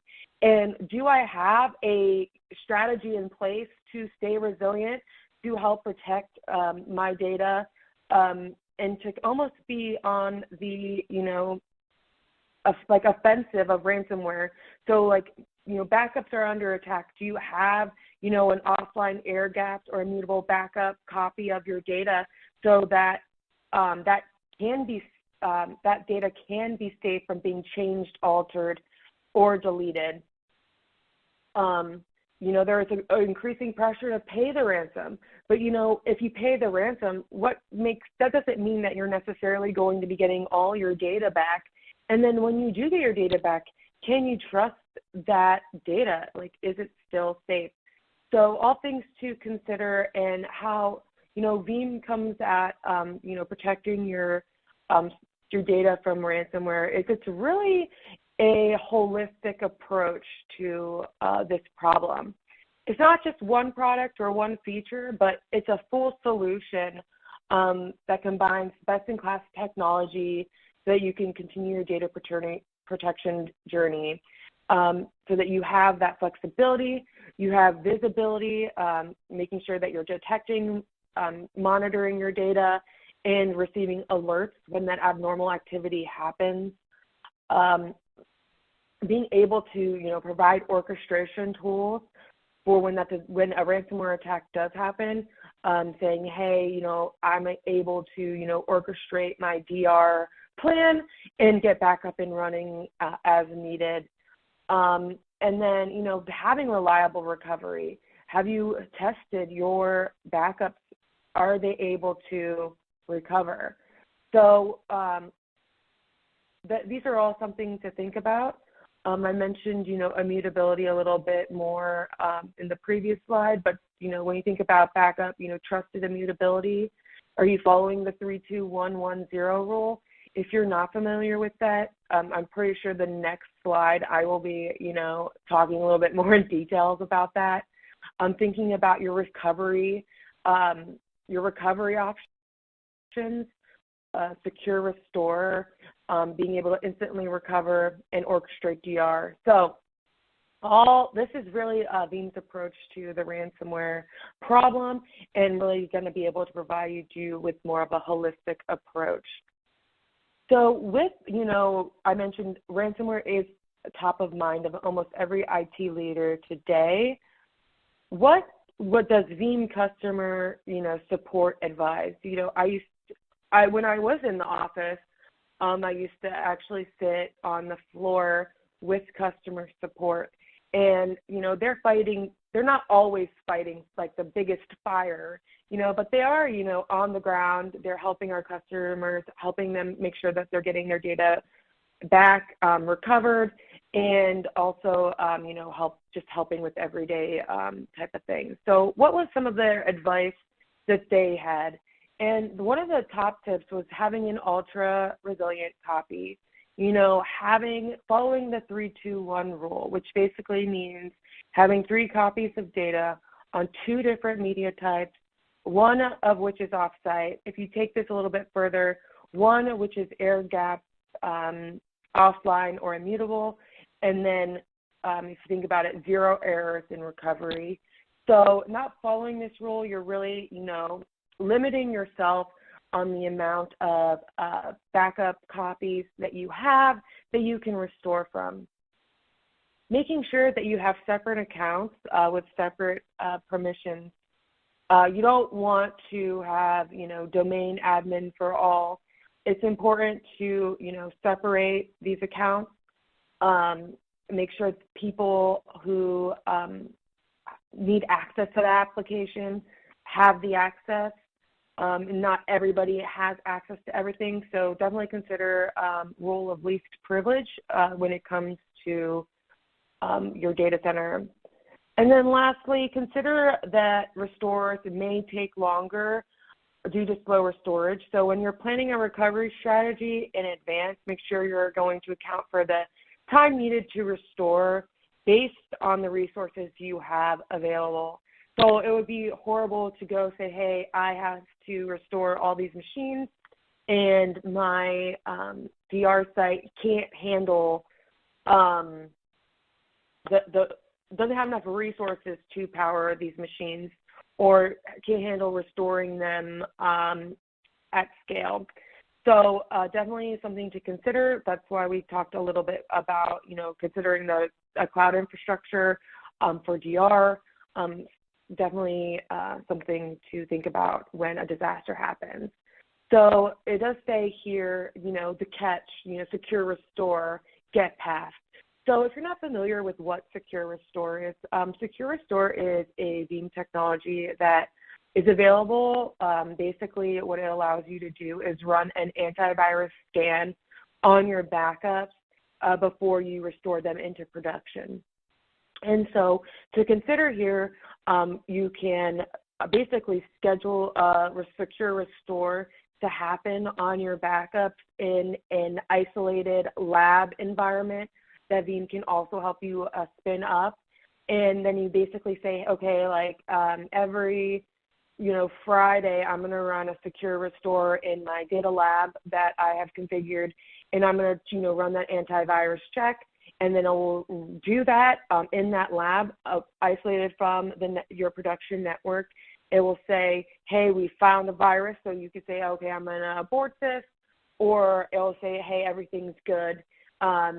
There's no virus that we found on your backup data. So something to consider here that you can think about implementing, especially if you are already using Veeam as your backup solution. So when it comes to, keeping a copy of data that is offline, air-gapped, or immutable, Veeam does this with the scale-up backup repository. So having a backup that is set to be immutable for a period of time can help when trying to keep your backup safe from being changed or deleted. So having more flexible and multiple options available to you through the scale-up backup repository. So if you're not familiar with the scale-up backup repository concept, basically this is a backup repository system that has horizontal scaling support for multi-tier storage of data. So you have your performance tier, which is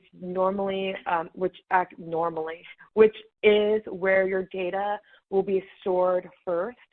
And then as your retention hits on that performance tier, you can offload that data into the capacity tier and then further on into the archives tier. And for the performance tier, you can use a hardened Linux repository to set up that immutability. When you're thinking about the capacity tier, utilizing S3 object lock or S3 compatible backup storage options here provides that immutability. And then within the archives tier, you can set up that immutability there as well. So really getting immutability from start to finish. Now, you might say, well, hey, I don't really want my backups to just go to the performance tier and then wait for a certain amount of time and then be aged off into the capacity tier. Well, you can set up your backups to automatically copy to the capacity tier when they are created. And then in our next version, version 12 of Veeam Backup and Replication, due to be released here over the next couple months, you'll actually be able to back up directly to object storage. So having basically your whole scale-up backup repository within object storage to take advantage of those cloud benefits that we talked about. So that leads me to, lastly, to disaster recovery and orchestrating disaster recovery for your business. It's important to stay resilient against ransomware, and one of those ways that you can help make sure that you are protecting, that you have a strategy, you're doing the best you can to protect yourself, is to have a disaster recovery plan in place. And when you think about it, do you have a tool that's going to help you create a DR plan?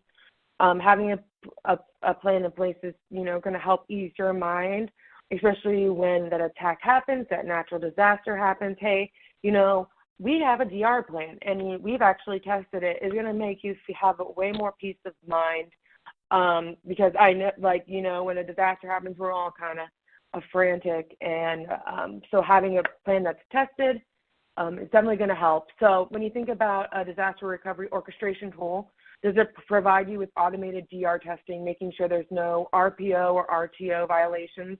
Does it help with documentation, especially when you're setting up your plan? Is it going to provide you with that documentation of, this is the applications that we need to power on first. This is, the order.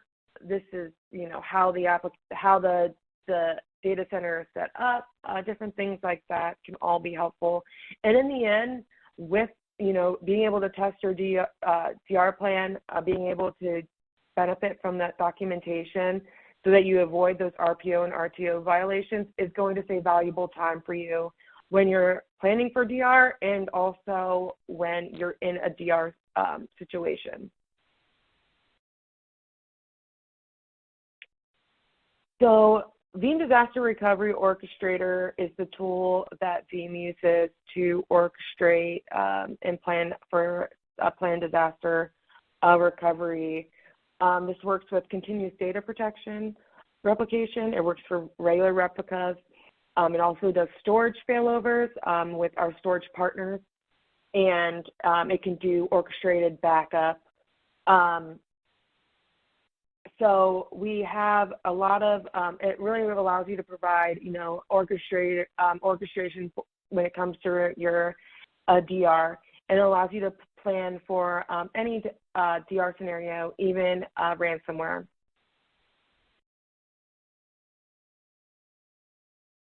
So all in all, own your data on any cloud. So whether you're running your data, whether you have some applications on premises, some applications running in the cloud, maybe you're utilizing a service provider to host some of your machines or host your backups.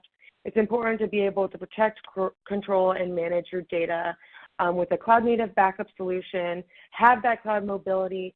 So if you want to say, hey, I have some virtual machines, I'm looking to restore them to AWS, having that option there for you. And then we don't want to forget about, software as a service and Kubernetes as well. So being able to protect those workloads there is important to protect yourself from a disaster, making sure that you can back up, protect your data, and Veeam can help you and provide you with all of this, no matter where your data resides. So I know that we are short on time. So I just want to thank you all for tuning in to my presentation today. Thank you so much, and I hope you guys enjoy the rest of your MegaCast. Thank you so much, Kirsten. Really great presentation. As always, it's excellent to have you on the event today. I know you took a little bit extra time there in the presentation, but it was worth it because you had such great content. But I'm afraid we're going to have to skip our live Q&A here, and we do have a number of great electronic questions that have come in from the audience. Perhaps you can get back to those folks electronically. Yeah, for sure. I will fill those in now. Thank you so much.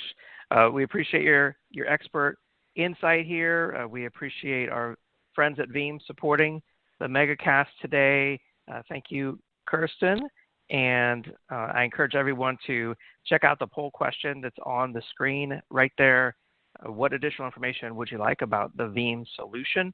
We do want to get your feedback on that. Once you respond to that, check out the link that's there in your audience console in the handouts tab.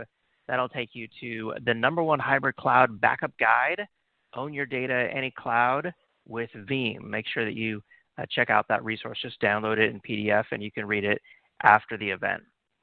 So I will leave that poll question up there for everyone to respond to while I announce our next set of prize winners here on the MegaCast. Next prize is for another Amazon gift card. This one going to Jeff Pierre from Connecticut. Congratulations. Jeff Pierre from Connecticut will reach out to you with your Amazon $500 gift card. And then we've got another grand prize. This one is going out to Leanne Kumar from Utah. Congratulations. Lena Kumar from Utah, you won a Samsung Galaxy Z Flip 4 phone. Awesome. All right, if you haven't answered the poll question, now is the time to do it. We do want to get your feedback there before we move on.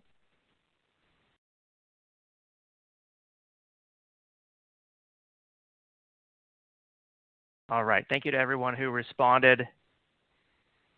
It is now time for our next presentation on the MegaCast today. Welcome to Rob Gerard, Principal Technical Marketing Engineer at VAST, and Howard Marks, Technologist Extraordinary, and I'm not even going to try to pronounce that. Howard is a good friend of ours as well. It's always great to have Howard on, and Rob as well from VAST. Rob and Howard, take it away. The case for all-flash backup in the age of ransomware is really about the change that ransomware makes in the restore process. In the past, when you did restores, they were almost always on-demand restores because some user or system made a mistake and corrupted or deleted data. And so you were restoring small data sets, a set of files, a VM, maybe a database. And what was important there was how fast the restore started. Since the amount of data was small, how long the total restore took didn't matter all that much. But because by the time you detect a ransomware attack, hundreds of thousands or millions of files are encrypted. Recovering from ransomware means that you have to restore large amounts of data, not a couple of VMs or a user's home directory, but all the user's home directories or all the users whose name starts with A and B's home directory. And this makes life even more difficult because if you write deduplicated data to spinning disks, the spinning disks are essentially having to do random I/O. And spinning disks are not good at random I/O.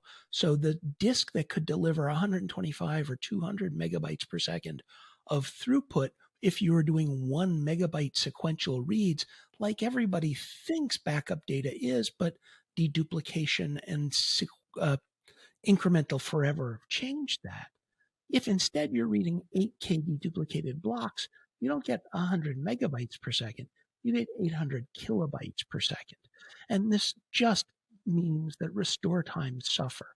In fact, the vendors of deduplicating disk arrays don't even publish restore performance numbers anymore because a small number of big hard drives has limited their restore performance so much relative to their backup performance. So Rob, why don't you tell it what it is we need for backup in the age of ransomware? Sure. Thanks, Howard. So I think this slide, we can kind of sum it up here with the characteristics that we're looking for. Now, you can put different labels on this, but I think these categories kind of sum it all up. We're looking for immutability and air gapping. That's that ability to take the tape out of the drive, put it on the shelf where a hacker can't get to it, and change that data. So anything that is offline and couldn't be accessed by a remote attacker, or even better by a rogue admin, it's off in a safe that they can't get to, or there's a copy there that they can't get to. Instant restores and the ability to restore very quickly. So in that first slide that Howard showed, where you have to restore lots of data, we're not going to restore a lot of data if we're trickling that out of storage to put into where it's got to go. We also want to reduce the amount of time it takes to know where our data is good or not. So some of the instant recovery options inside of a lot of the backup vendors is fantastic, but they don't work if your backend's not quick enough to support that. So reducing that time to figure out whether or not your backup's even good or not without having to wait, many, many minutes, hours, days, just to find out that the copy restored is also still bad. Lots of restore points means losing less data.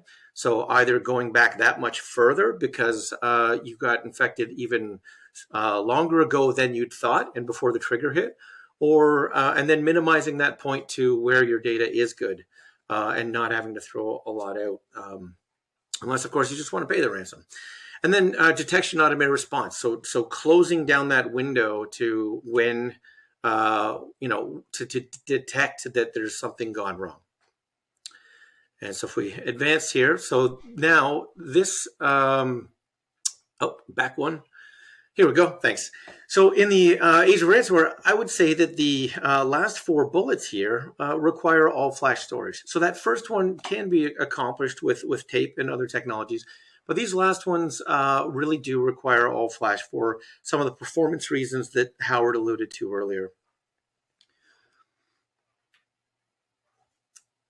Now, the problem with flash, of course, is it's been too expensive, and and what we've done at Vast is set out to make that not the case. And we've done so several ways. One is if you can bring more value out of this storage than just backup, so it's not just an insurance policy, but something that can do more for you, such as use some of these detection methods where you need to analyze content in those backups, scan them for something that came out after the fact. So maybe there was something in there that didn't trigger at the time, but later on some virus definitions come out and you need to go back and scan your backups and see if it was ever in there, yes or no. Some of these things mean hitting that data more and more often. And if you're trying to maintain your SLAs of taking new backups, you can't go back and do these things. If you're able to spin up things instantly with instant recovery or leveraging CDP options like continuous data protection to the same box, you need a lot of performance to make sure you can do those things without impacting your ability to keep your backup SLAs. And then, when it's time to restore, where do you restore to? If you can actually use this device, and in the case of Vast, you can, to restore to it, even though that's the home of your backup data, this is an excellent use case where that production array that's gone south, those workloads that are not available due to infection and ransomware. You got to get things up and running. And I don't know many people that are willing to wipe that production array and just go from there. And so in terms of being so that's one way to help the economics of making it too expensive. But then the other is to actually drive that price down. And there's a few ways at Vast that we've done that. One of them is we're using QLC drives. They're denser and cheaper. We're using very highly efficient erasure codes. So that means that our overhead is much, much less than you would find on other systems. So you don't need as much physical flash to provide that usable flash. And then data reduction to stretch that usable flash out to be more and more effective flash. And Howard, maybe you can take us deeper into the data reduction part of that. Sure, because a lot of people hear data reduction or even hear about the common data reduction techniques like compression and deduplication and think that if a vendor says they do compression or do deduplication, that's all the same. And it's not. There are varying techniques for doing both compression and deduplication. And then we at Vast added a little extra secret sauce with what we call similarity reduction. So compression is a wonderful technique for finding small repetitions in data. It's very fine-grained, but compression generally works over a very limited area. It's very localized. Deduplication finds much larger duplicate strings and eliminates them and uses pointers, and it allows you to reduce data over a larger set of data. But because systems deduplicate on a block size of some amount, that entire block has to be identical. And if one byte is different, deduplication doesn't save you any space. Vast's similarity shares attributes of both compression and deduplication, but it is specifically designed for those cases where blocks aren't identical, where deduplication would reduce them, but are similar, that contain similar data. And so the effect is that we have very wide range of operations. It's global across the entire Vast cluster, but it's very fine-grained. It can find many repetitions of short strings and reduce that data.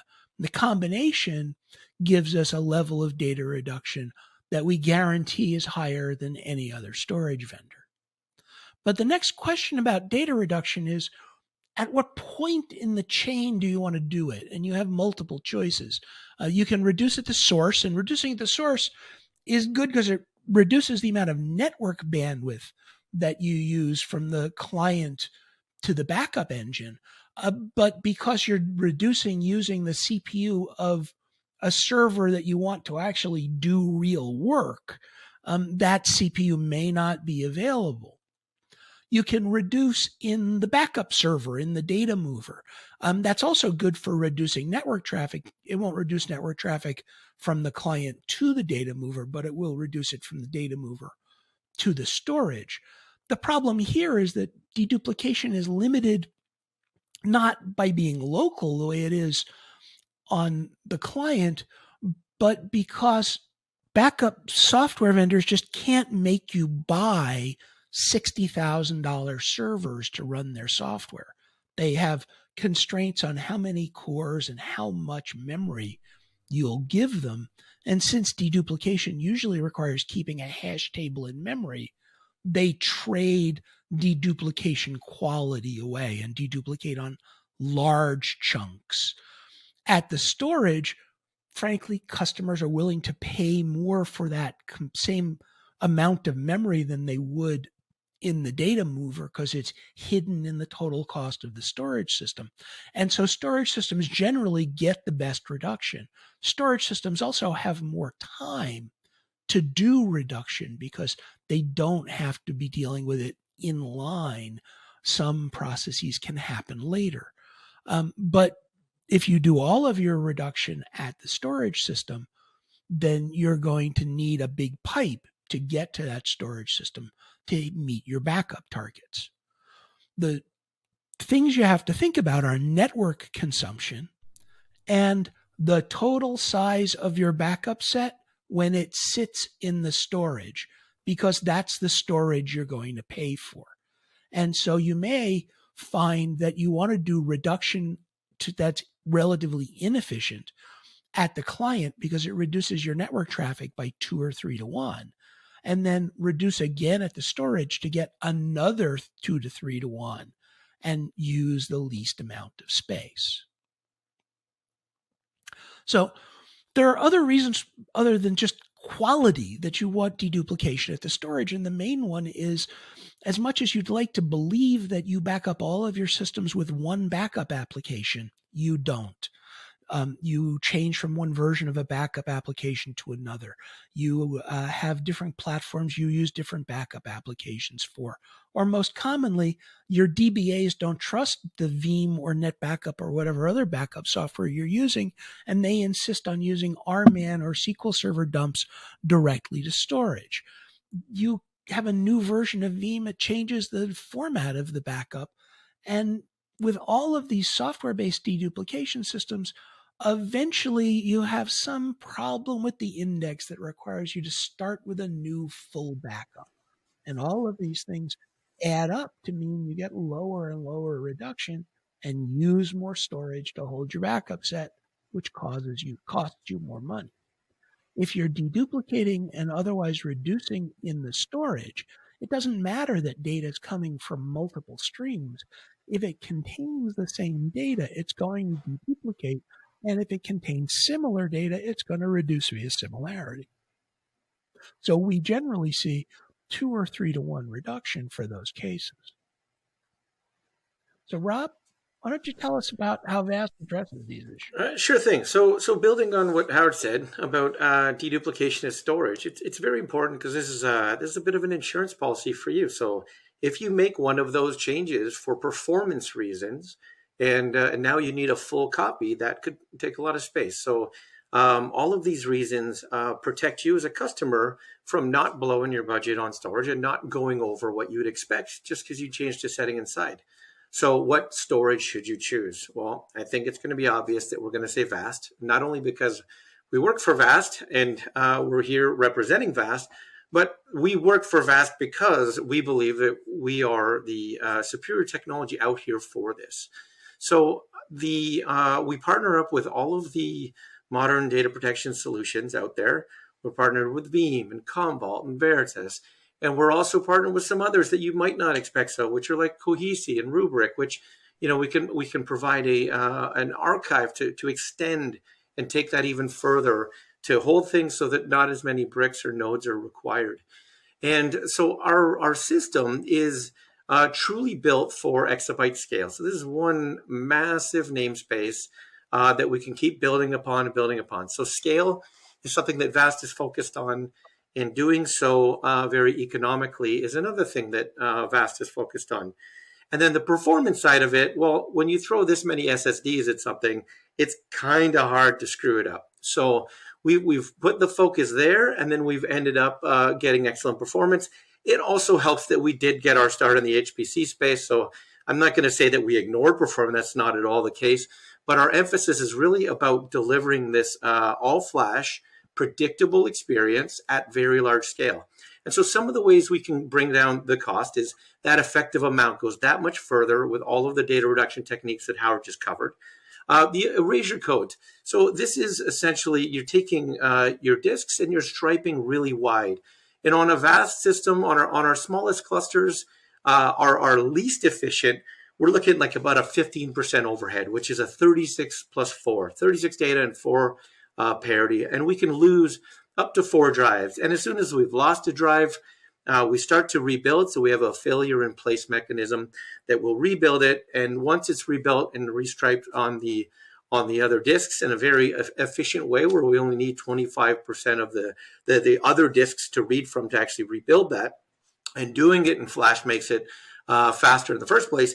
Doing so puts us back into that strong state of being able to lose 4 drives again. So and then as this cluster grows and we add more and more of our data D boxes, we call them, our data nodes, that are the boxes that hold all that NVMe and storage class memory. As we grow that, our stripes get wider too and get up to 146 plus 4, which is about a 2.7% overhead. If you contrast that with a shared nothing file system where one node has to replicate to another, and you're automatically using 100% more data overhead just to store that and make sure you're tolerating any failures. So the vast days architecture allows for a lot that previous architectures have not allowed for. And then we've battle hardened it with a lot of cyber resiliency features that people are looking for today. So 2 that I want to point out are indestructible snapshots and the policies behind that. So this protects you not only from a rogue actor, but even a rogue admin who has access to the system. So once these indestructible snapshots are created, they cannot be deleted by the admin. There is a support procedure to delete them and open a little window in which configuration can be changed and space can be cleaned up. And then that's closed again. And that is done through 2 people on the customer side, a couple on the VAST side, an exchange of keys, and a process that's longer to explain than we have time to explain it in. We also have S3 object lock, which is the way that most vendors are doing today, so that they're tracking all the versions of what should or should not be there. And if any objects are deleted, those versions are still there and can't be deleted until they expire. So this is yet another way that we can come and help protect this and bring some immutability to a system that is online. Then, of course, we can replicate things and do lots of other stuff there to make sure we've got extra copies and protect those copies as well. And so we support all the leading solutions. And our restores are very, very fast, much faster than you will find from these other vendors that are out there today.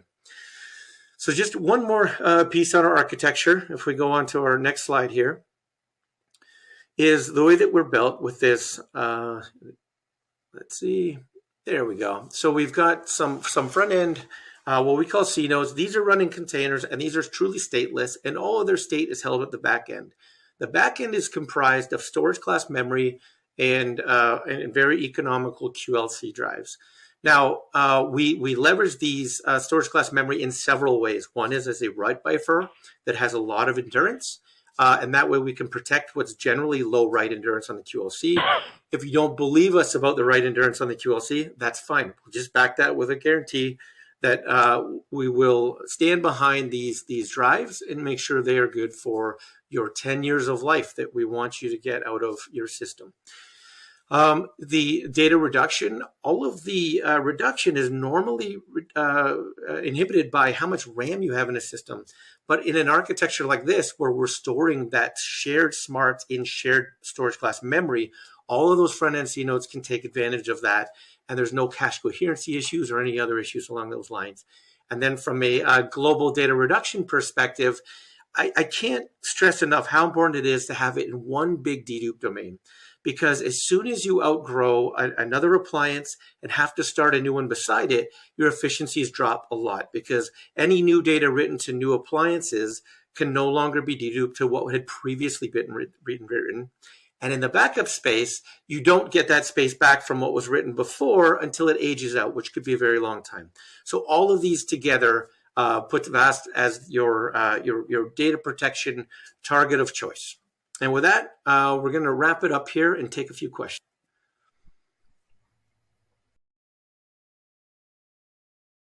All right. Excellent presentation, Rob and Howard.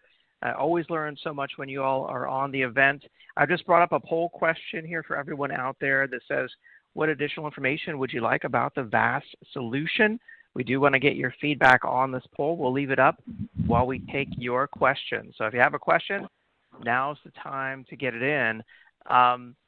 Maybe the first question I should start with is, Howard, what's your title again? It's Technologist Extraordinary and Plenipotentiary. Okay, let's talk later about exactly what that means, but I love it. But it means I got to VAST early and they let me pick my own title. Very nice, very nice. All right, so back to VAST. First question, I'll go ahead and start with this one. They're asking, won't cheap QLC flash wear out? So cheap QLC flash actually has interesting endurance characteristics. If you do small random writes to it, it wears out very quickly.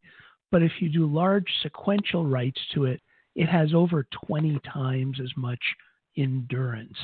We don't have time to go into the technical details of why, but the net result is that that same QLC SSD can have very different lifetimes in storage systems that treat it differently. And VAST systems are designed to minimize write amplification, the number of times that data has to be moved, both in the VAST element store in our file system and within the SSD itself. So we write and erase in ways that minimize wear on the flash. And that way we'll write a service contract to replace SSDs that wear out for up to 10 years for a customer. Wow, very smart. I like that. And another interesting question here, you say storage reduces better. They're asking why. Why flash storage reduces better? It's not that data reduces better on flash storage, it's that flash storage maintains its performance when delivering reduced data. Data deduplication is where a lot of the reduction in most systems comes from. And data deduplication takes a large sequential write, like a backup stream, and breaks it up into blocks. And if some of those blocks are copies of existing blocks, it just uses pointers. That means when you do a large sequential read, instead of it being a large sequential read on the hard drives in the back end, the system has to rehydrate the data. It has to reassemble all of those blocks into the file that you asked for. And that means that it's doing a lot of random I/O on the hard drives. And hard drives don't do random I/O well. One hard disk will do about 100 IOPS. One SSD will do about 100,000 IOPS. And so if you deduplicate to spinning disk, your read performance for large reads, like the restores you have to do when you're struck with ransomware, become much slower. Our system, because it's based on flash, is slower to write data than to read data back from. So as long as you're backing up fast enough, your restores are going to take less time than your backups, as long as your target system can ingest data that fast. Very nice. Let's see, good question here from Heath related to flash. He's asking, how do you see flash storage technology improving in the future? Well, we've already seen one of the vendors we buy SSDs from, Solidigm, announced 60 terabyte SSDs and PLC flash. So QLC flash is 5 bits per cell. QLC flash is 4 bits per cell. PLC flash is penta-level cell. It's 5 bits per cell. Gets about 25% more bit density for the same production cost and the same amount of space. So we're going to see the cost continue to come down, the density continue to improve. And really, cost is the only advantage that hard drives have over SSDs today. There's no reason to buy a hard drive except that it's cheaper than an SSD of equivalent capacity.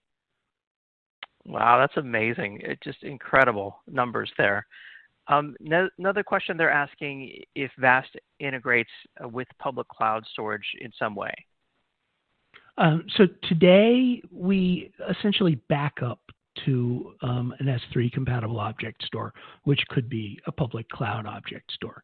And so we'll take a periodic snapshot, bundle the changes since the last snapshot into self-describing large objects that we write to the object store that you can then restore from. That's not a great solution for the kind of restores we've been talking about today, because your link to the public cloud becomes the performance bottleneck on restores. But it's good for the cold data you don't plan to ever access, or that you plan to access very rarely. Right. Okay. Got it. Let's see. I think that's all the questions I see here at this point. But I do want to ask you a question. What's the best way to get started with VAST and to learn more? Well, I'm kind of biased. If you go to vastdata.com/whitepaper, you'll find our architecture white paper that I wrote. And so I would generally send you there. Excellent. Howard, it's always good to have you on. Always good to chat with you again. Thank you so much. Always a pleasure. Really cool presentation, cool solution from VAST. So take care, and we'll see you next time. Thank you. And of course, thank you to VAST for supporting the event today and educating our audience here on this really innovative solution. I encourage you to check out the handouts tab, and there's a link there as well to vastdata.com. That'll take you to a download of a paper on all data reduction is not created equal. And as Howard said, also check out his white paper, architectural white paper there over at vastdata.com/whitepaper as well. All right, thank you to everyone who responded there on the poll. I'll leave it up just a little bit longer while I announce our final prize winners here on the MegaCast. If you haven't answered the poll, now is the time to do so. We do want to get your feedback on that. Our next Amazon $500 gift card is going out to Michaela Massa Clark. Michaela Massa Clark from Arizona. And then our next grand prize for our 4th Samsung super cool flip phone. This one goes to Ron Ellers from Illinois. And our final grand prize for another Samsung flip phone. This one goes to James Shore from Texas. I will post all the prize winners right now in the questions box. If you haven't answered the poll, now is the time to get it in, because we are moving on to wrap up today's event. Before you go, I do want to remind you to check out ransomware.org. It's there that you can learn everything you need to know about ransomware, the definitive ransomware resource. You can download the free ransomware.org ebook there, sign up for the ransomware.org newsletter, and there's tons of different resources. So I encourage you to check that out. If you do want to present on an upcoming MegaCast or EcoCast event, reach out to us at connect@actualtechmedia.com. We would love to chat with you.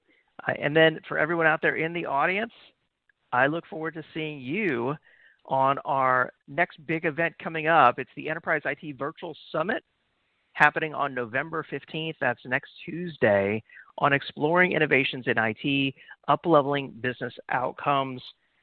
On this event, you'll hear from Rubrik, Glean, Okta, and Turbonomic. And we're also going to have really cool keynote presenters on the virtual summit as well. So I look forward to seeing you there. Thank you so much for being on the MegaCast today. I hope that you learned a lot, and I hope you have a great day. We'll see you next time. Bye-bye.